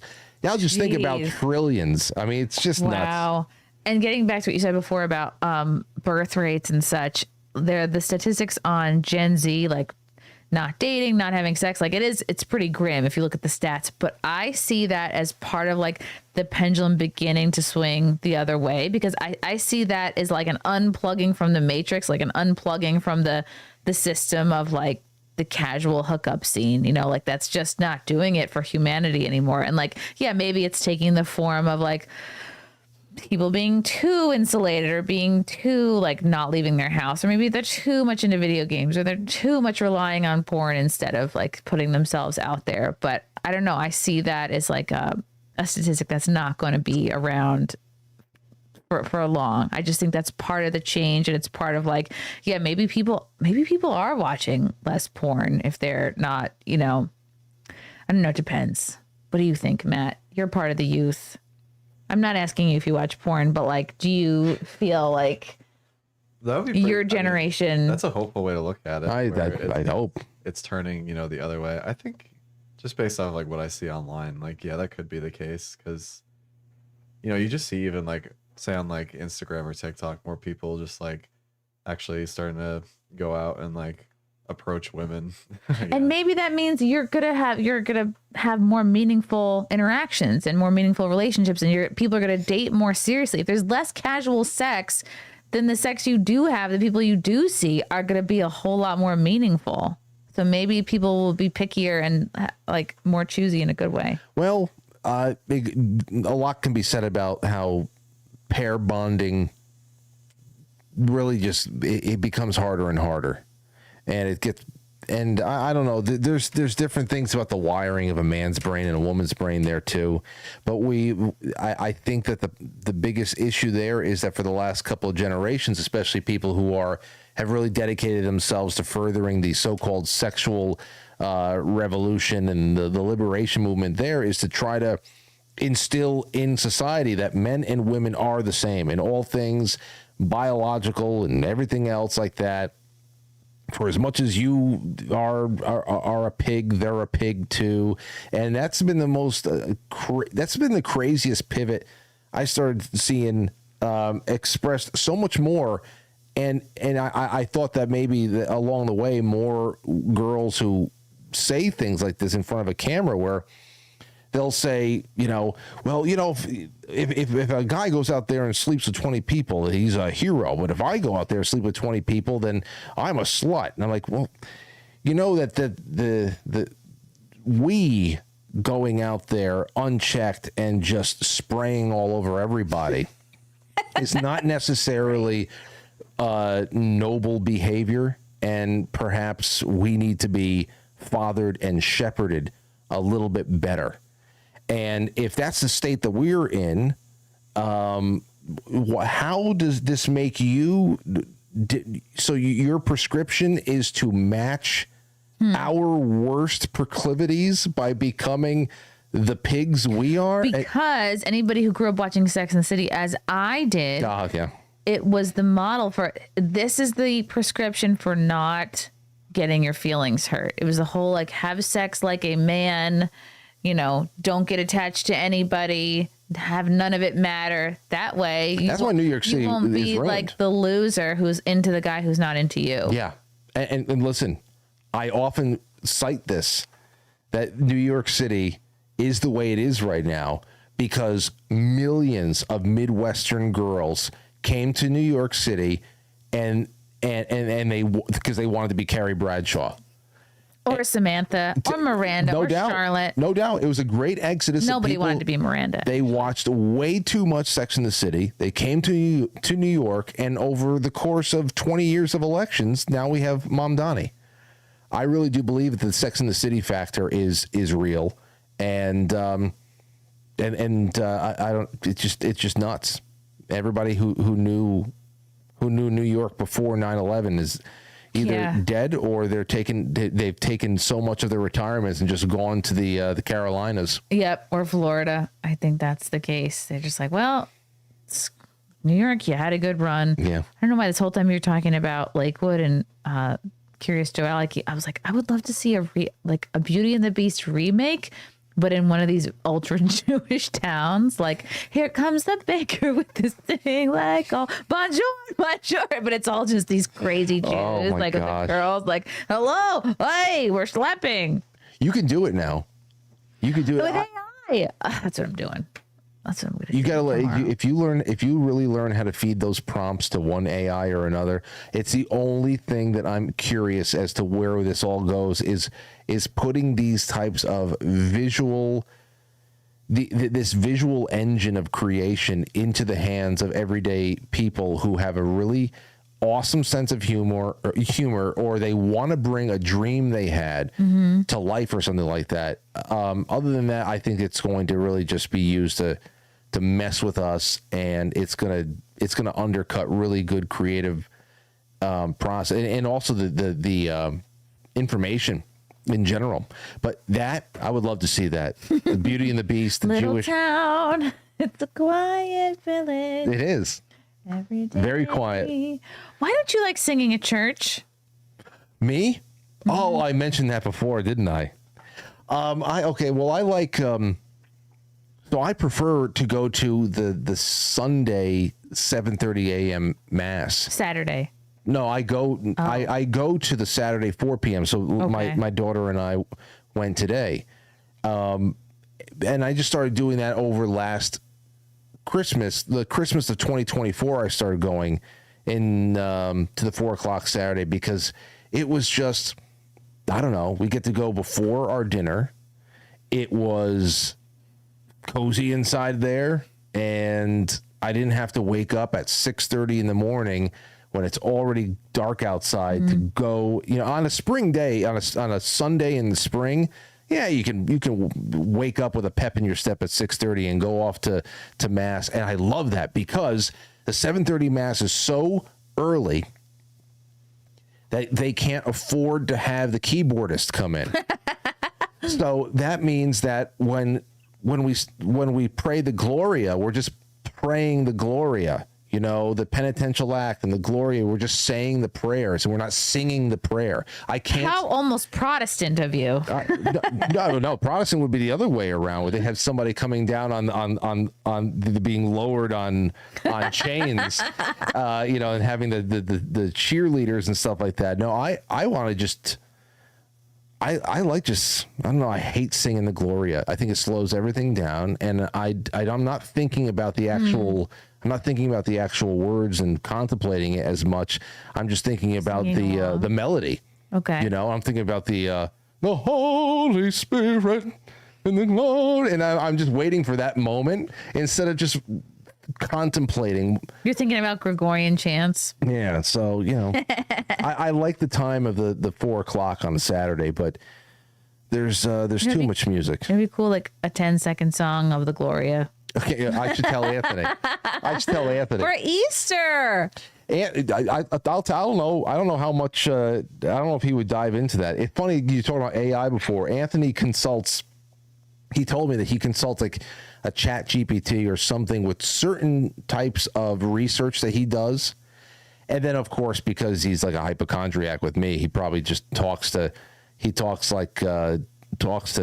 GPT about, an ache he had in his side, am I having any? I do too. Like I didn't do it tonight, but when I'm getting ready for an interview, I'll be like, tell me their top tweets. Tell me if it's someone I don't know, tell me what's been like anything controversy they've faced. Tell me what they're like passionate about, like things that can be summarized. Like that's helpful to me. Yeah. Well, I mean, the thing is that whoever your agent is really just starts taking on a lot more. They almost become a mirror of you. So Anthony told me that his Chat GPT agent that he taps into from time to time for one thing or another has essentially become a traditional Catholic at this point. Cool. Yeah. Well, you ask him a certain amount of questions, and when the AI realizes that you're generally inquisitive about something, like he would, because Anthony's had a reversion too, and he's been going to mass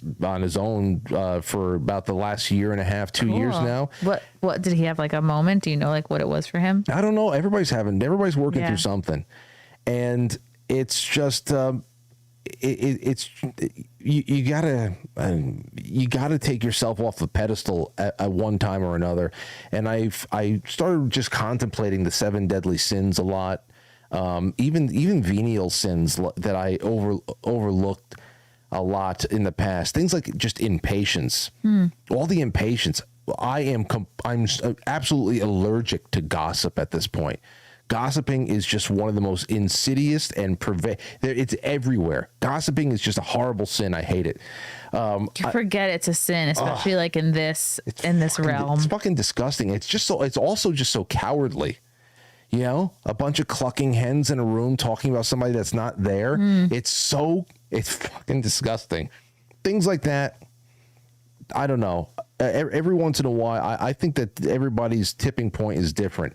But if you ever take a look in the mirror, you ever do the mirror test? If I'm looking at pores or something, or do something, you'll scare the shit out of yourself. You ready for this? Okay. When you go into the bathroom later on tonight, you look into the bathroom mirror. I'm starting with the man in the mirror. Yeah, well, that's the whole thing. If you sing to yourself in the mirror, then you'll keep yourself present, and you'll just be seeing the Chrissie show. But if you stay silent, then you look at yourself in the eyes, and you just darkness, my old friend. You take in the whole face. Oh boy! And you just stare at yourself until what will happen is that the familiarity of your own face. What's happened to me? I don't know. The familiarity of your own face will go away. What? How long do I have to do this for? If you just chill and let everything just level out in your head and get that inner monologue to kind of cease just for a little bit and just stare at your face and whatever, you will be within a couple of minutes, you're staring at an alien. And it is frightening. Why? Because it's like you disassociate a little bit, or you're like, yeah. Well, then you start looking at what is Chrissie or what is Frank starts going away. And now you're just taking these ocular sensory things and this nose and all these things that you see on animals. These same features you see on animals. Yours just sounds like a serial killer thing. You have to. No, you have to do this at some point. It's nuts. It's nuts, this man. Isn't just a thing to do when you're on edibles.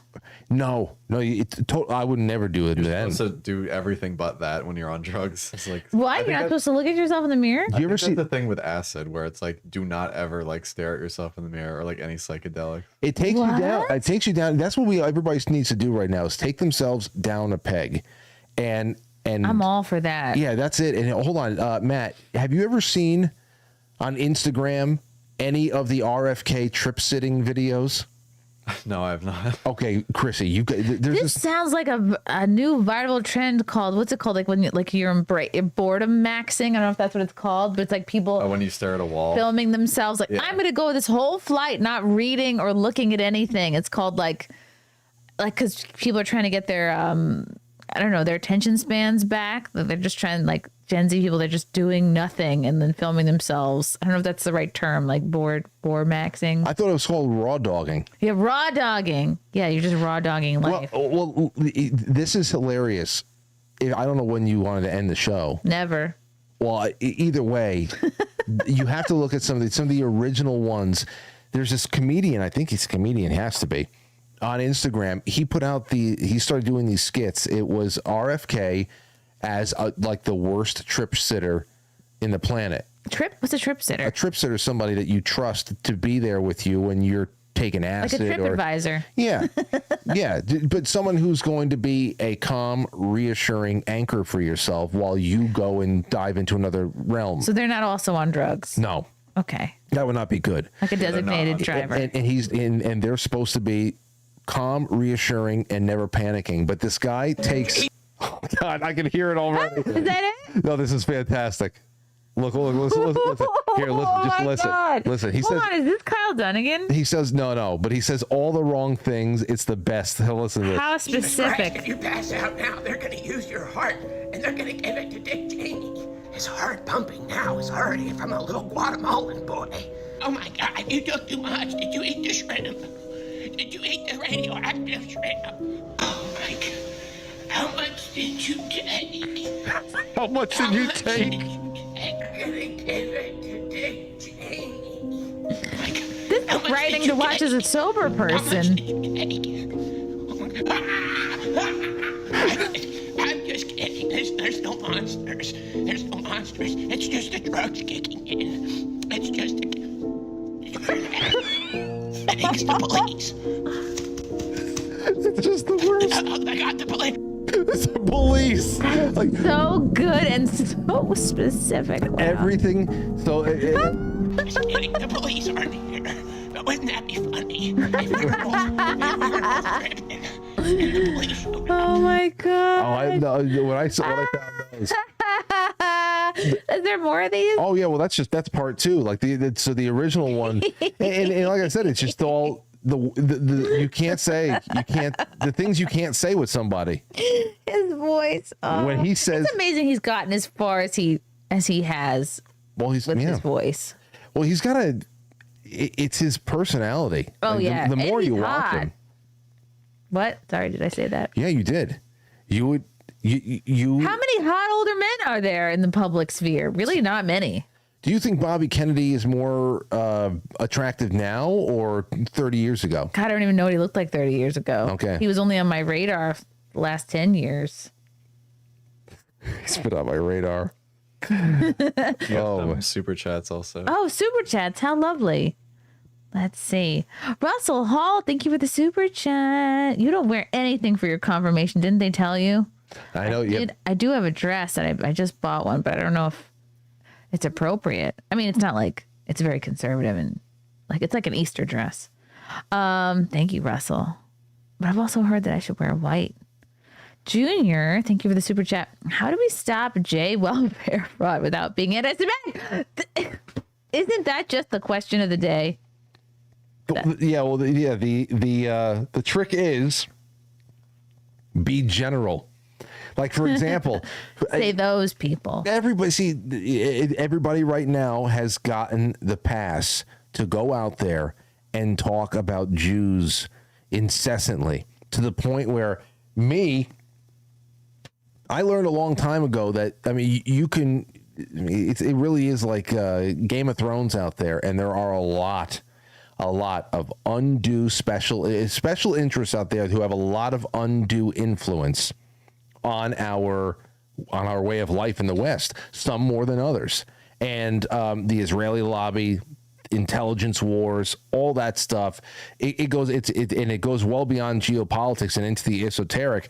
It is very much a thing to be considered and to be looked into, no doubt.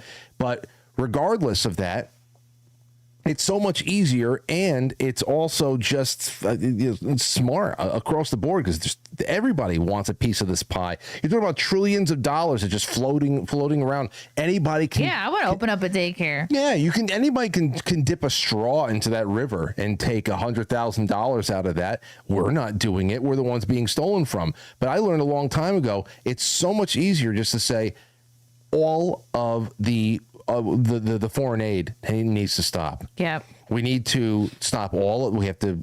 People call it a great divorce because they don't understand what the actual the federalist system that we have here is supposed to be. And a restoration looks like a divorce to people. If we just restore things that are supposed to be traditionally American, if people would scream anti-Semitism, they'd scream anti-Islam, because suddenly the payday, the gravy train would stop for everybody. And I don't fucking give a shit. So just take it all away. You don't have to even have to name names at that point. Right. Everybody. The ride's over, everybody. Yeah. And What is that? this is a great screen name. N-word snowman. Instead of like Edward Snowden. I get you. N-word snowman. Can you ask Frank a very personal question for me? What do you call a Federation flagship with no Klingon bridge officer? Sounds like a joke. It must be. I don't know N-word because Send another super chat and tell us the answer. I'm not a Trekkie. I'm more. I'm offended that you. Yeah, I'd be like, what do you? I'm a Star Wars guy. I don't even get it.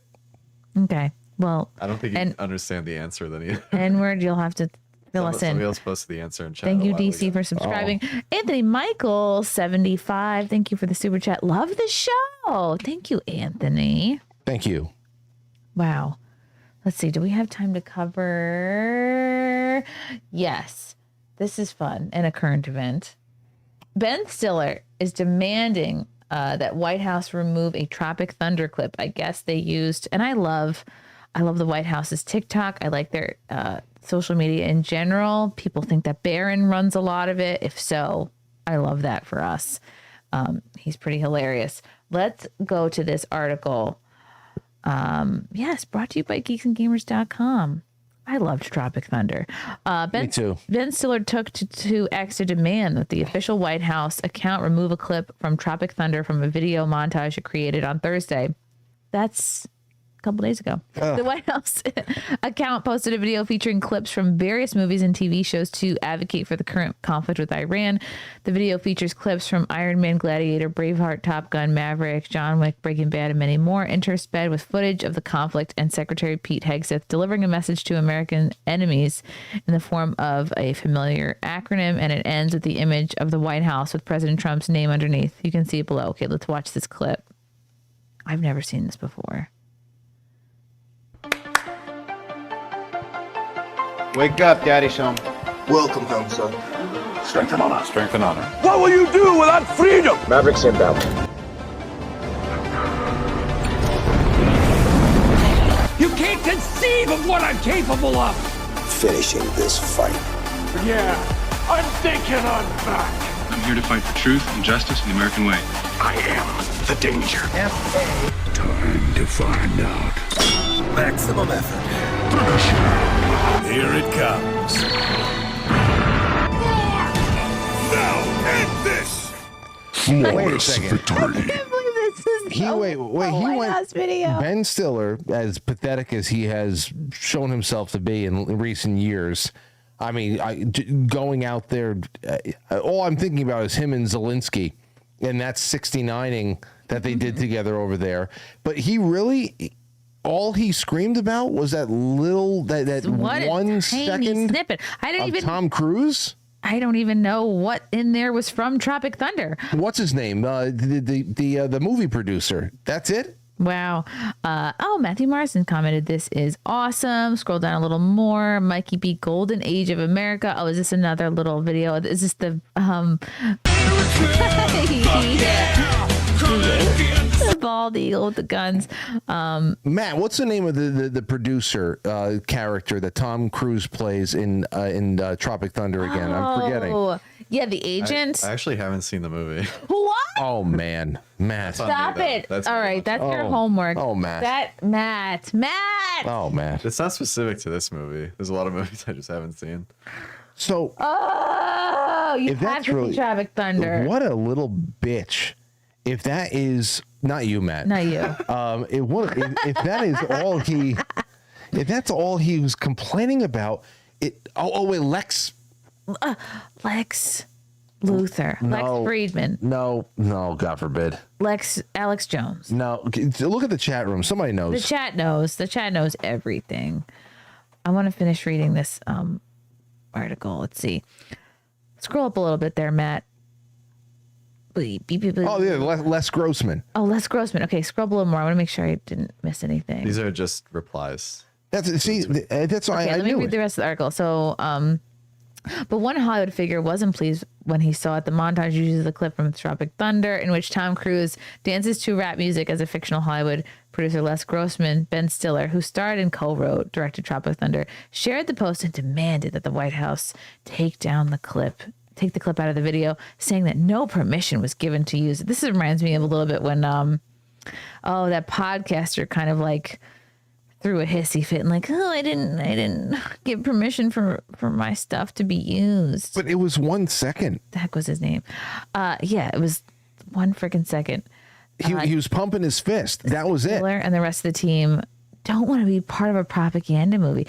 And that's the thing. This is you, Ben Stiller, making this a much bigger deal so that you can get credit with all your Hollywood buddies. It's like you're doing your weekly penance. You're doing your weekly look, everybody, I still hate Trump. Look how performative and extra I'm being about it. I'm making a big fuss over nothing. Oh, Trump, you have to take it out.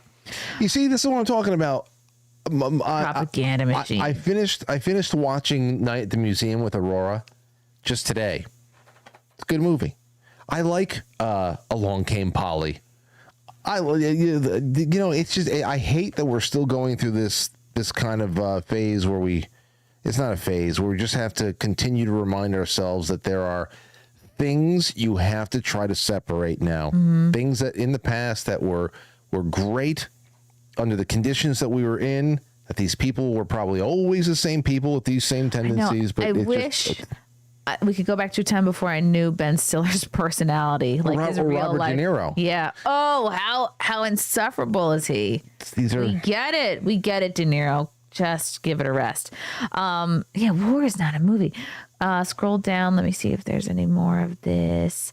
While Stiller's post has 667,000 likes as of this writing, it also has many replies criticizing Stiller's message to the White House. Stiller even responded to some of these, saying, you're entitled to your opinion. Someone saying Tropic Thunder sucked big time, horrible movie. You're entitled to your opinion. Someone else said, loved Tropic Thunder. However, you're getting upset over 1 second of footage from the Les Grossman dance scene post credits, nor is propaganda. We know war is not a movie, yet we keep making movies about war. And he says, usually to protest war. Okay. No. Sure. No, you tell stories. Yeah. Yeah. What was the war protest in Tropic Thunder? Tell me. It was a fucking comedy. Mm-hmm.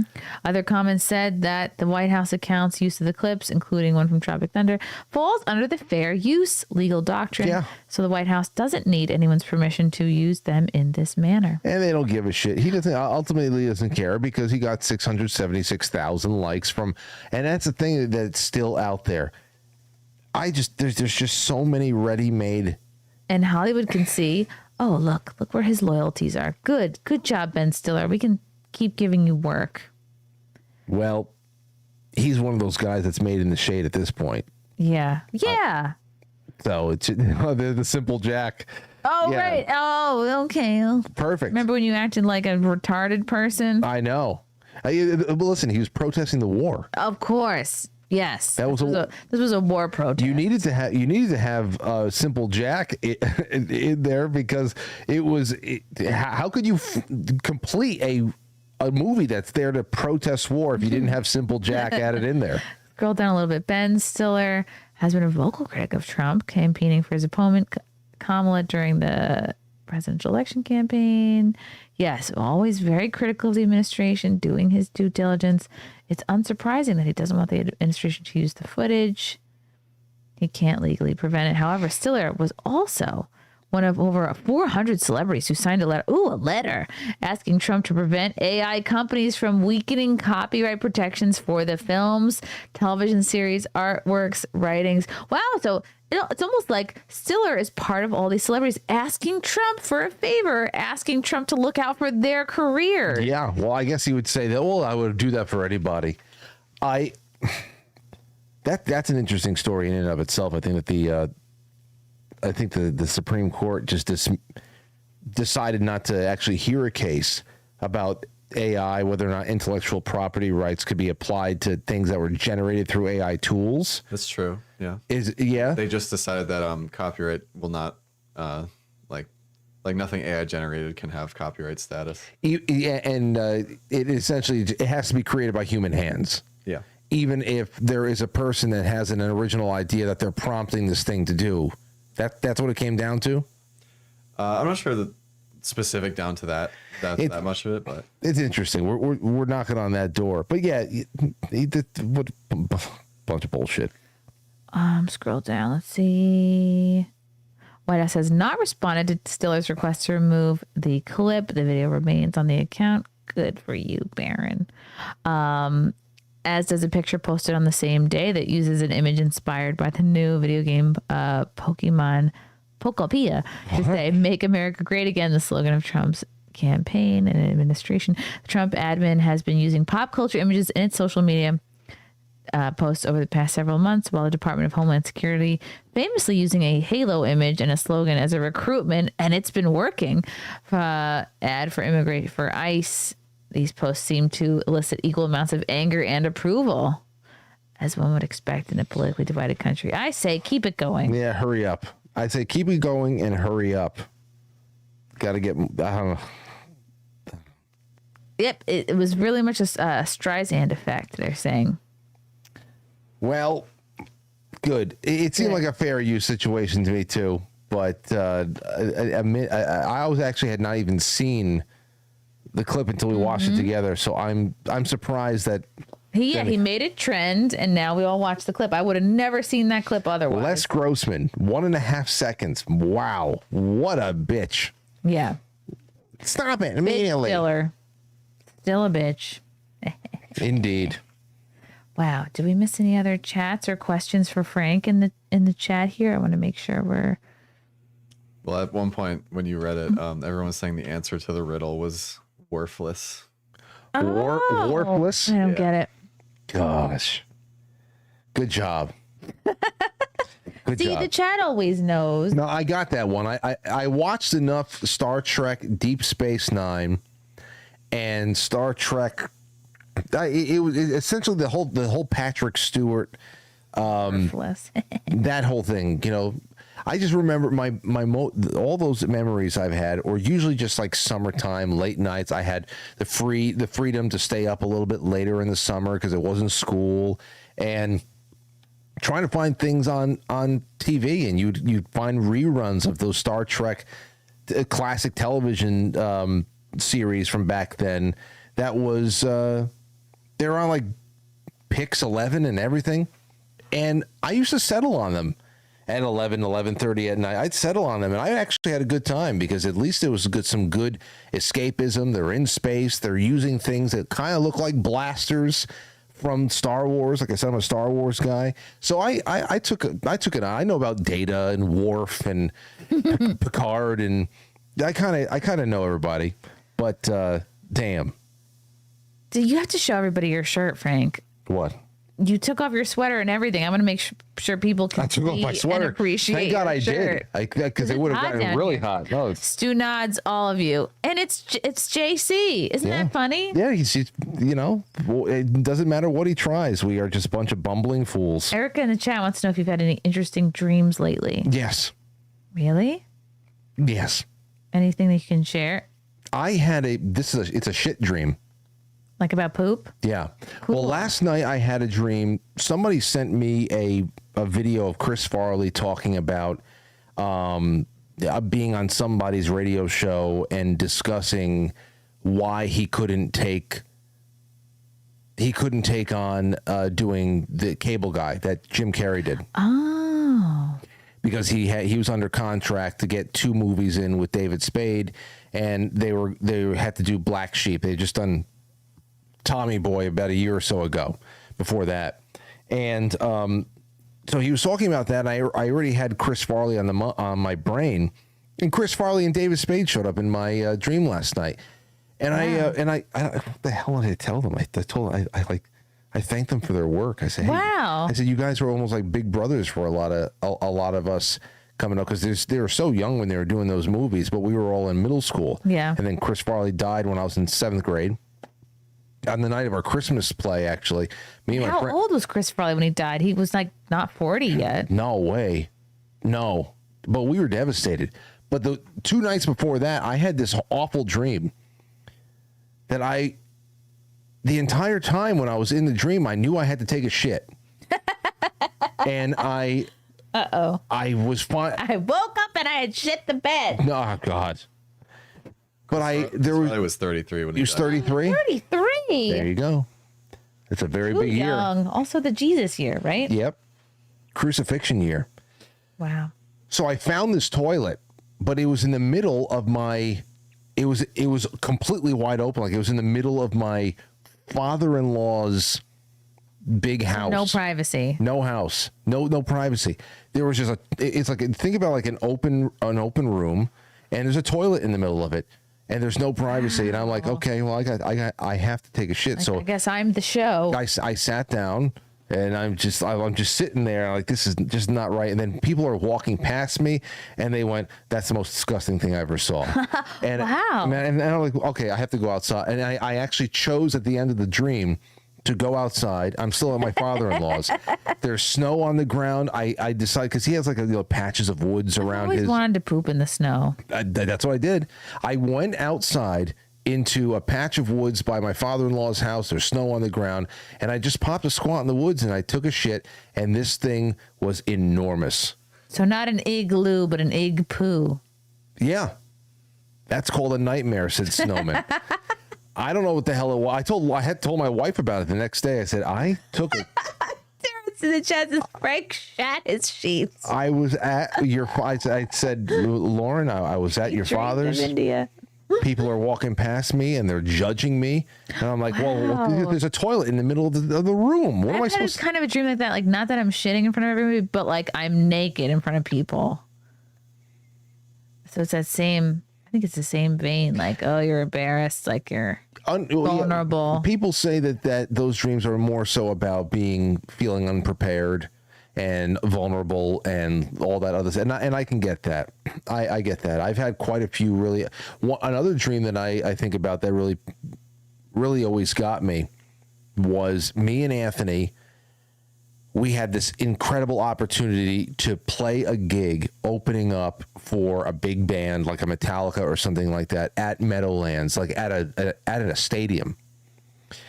And I, as a drummer, I had a set that was on stage. It was a metal stage, and I didn't have any carpet to put my drums on. So I knew that the drums, as I hit the kick drum pedal, as I played things, they would be drifting away from me. Because I didn't have them on a carpet where you can like dig them in, the pegs and all that stuff.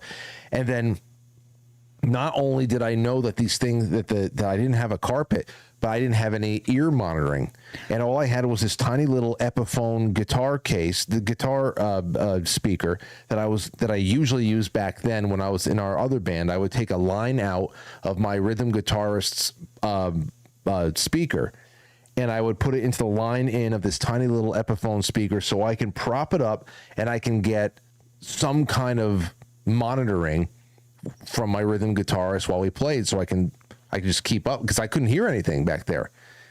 And in the dream, I had that little tiny speaker, but the power cord was way too short, and I couldn't get anywhere close. So I was.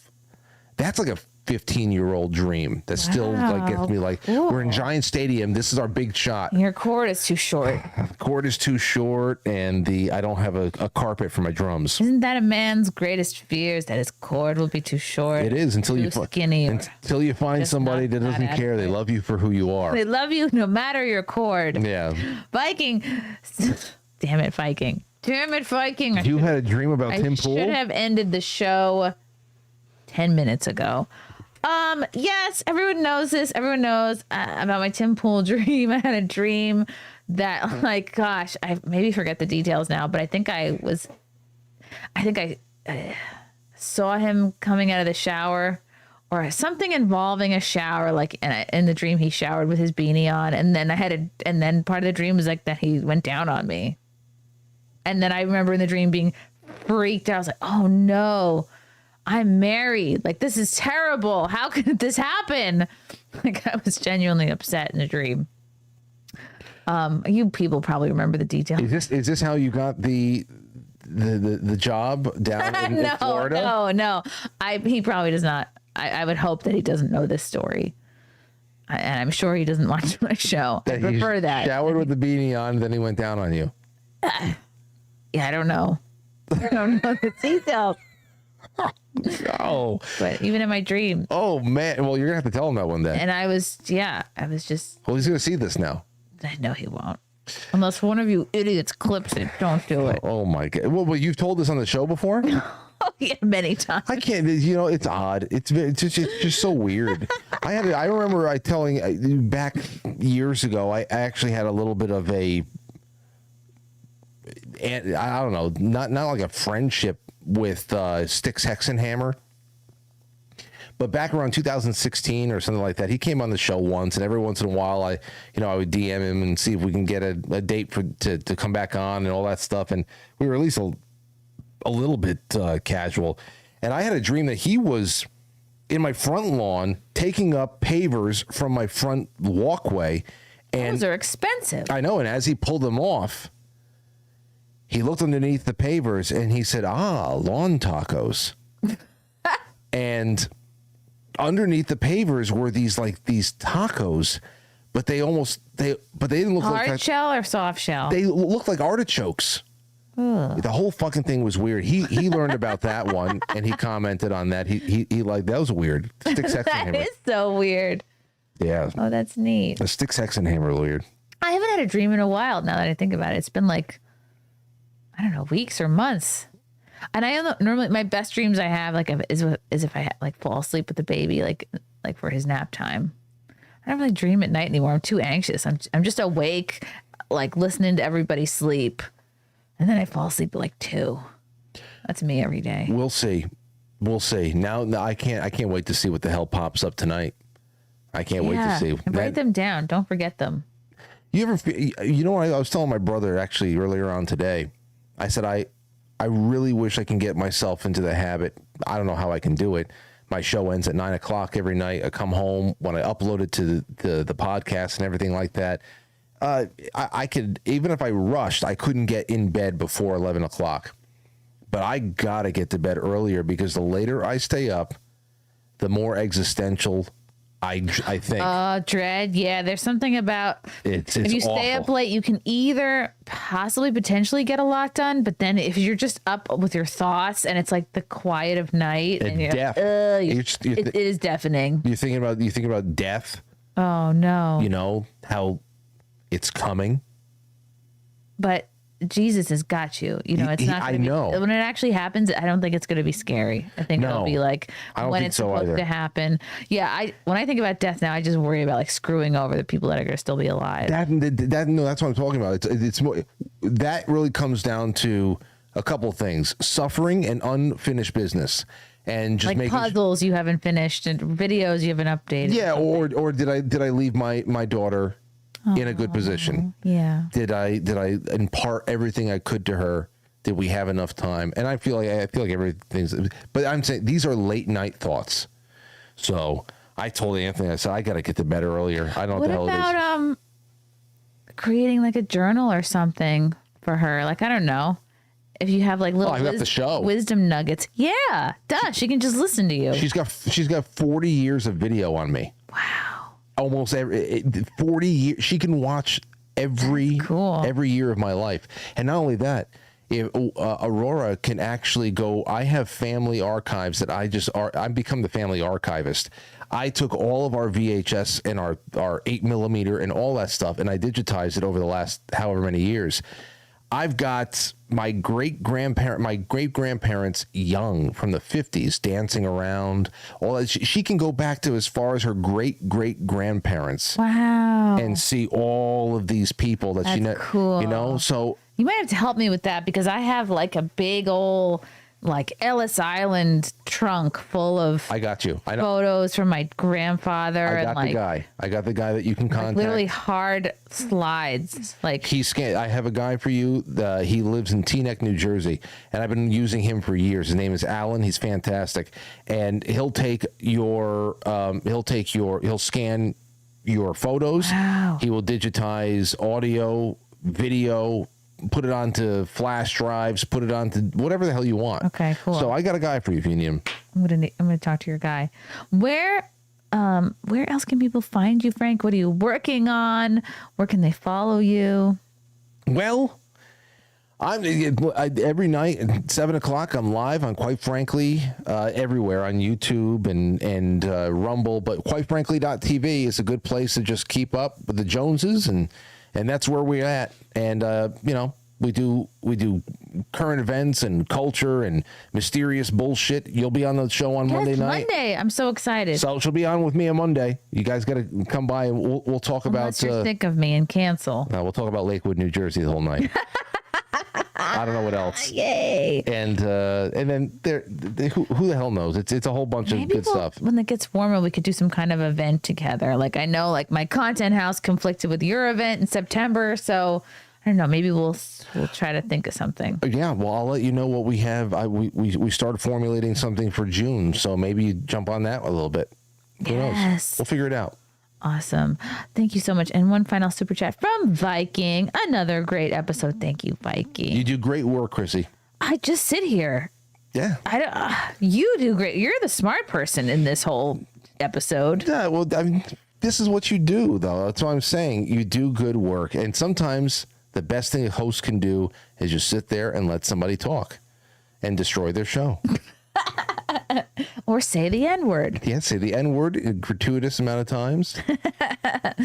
Thank you guys so much for watching. If you missed the other episodes from this week, check out Thursday's episode with Larry Bea and Matt Mead. And or you could check out Tuesday's episode with... Who was on Tuesday? I should remember. That was this week. Matt. I should also remember. Come on, Matt. Who was on? This is terrible. Matt's got to watch terrible. This is some terrible. movies. Who was on the show on Tuesday? Actual Justice Warrior, Sean Fitzgerald. He was here on Tuesday. So check out those episodes. As always, watch me on Friday Night Tights on Fridays, 4 p.m. Eastern. And if you're going to be in Orlando or you live in Orlando, buy tickets now to see me do stand-up on Friday, March 20th at the Calypso Bar and Grill. Ooh, also known as the Orlando Comedy Club. And that's AI me with bigger arms and smaller boobs. And that's a fun little flyer. But yeah, come hang out. And if you're going to the Geeks and Gamers Nerdrotic meetup, I'll see you there too. Thank you guys so much for watching, and we'll see you next time. Bye. Peace.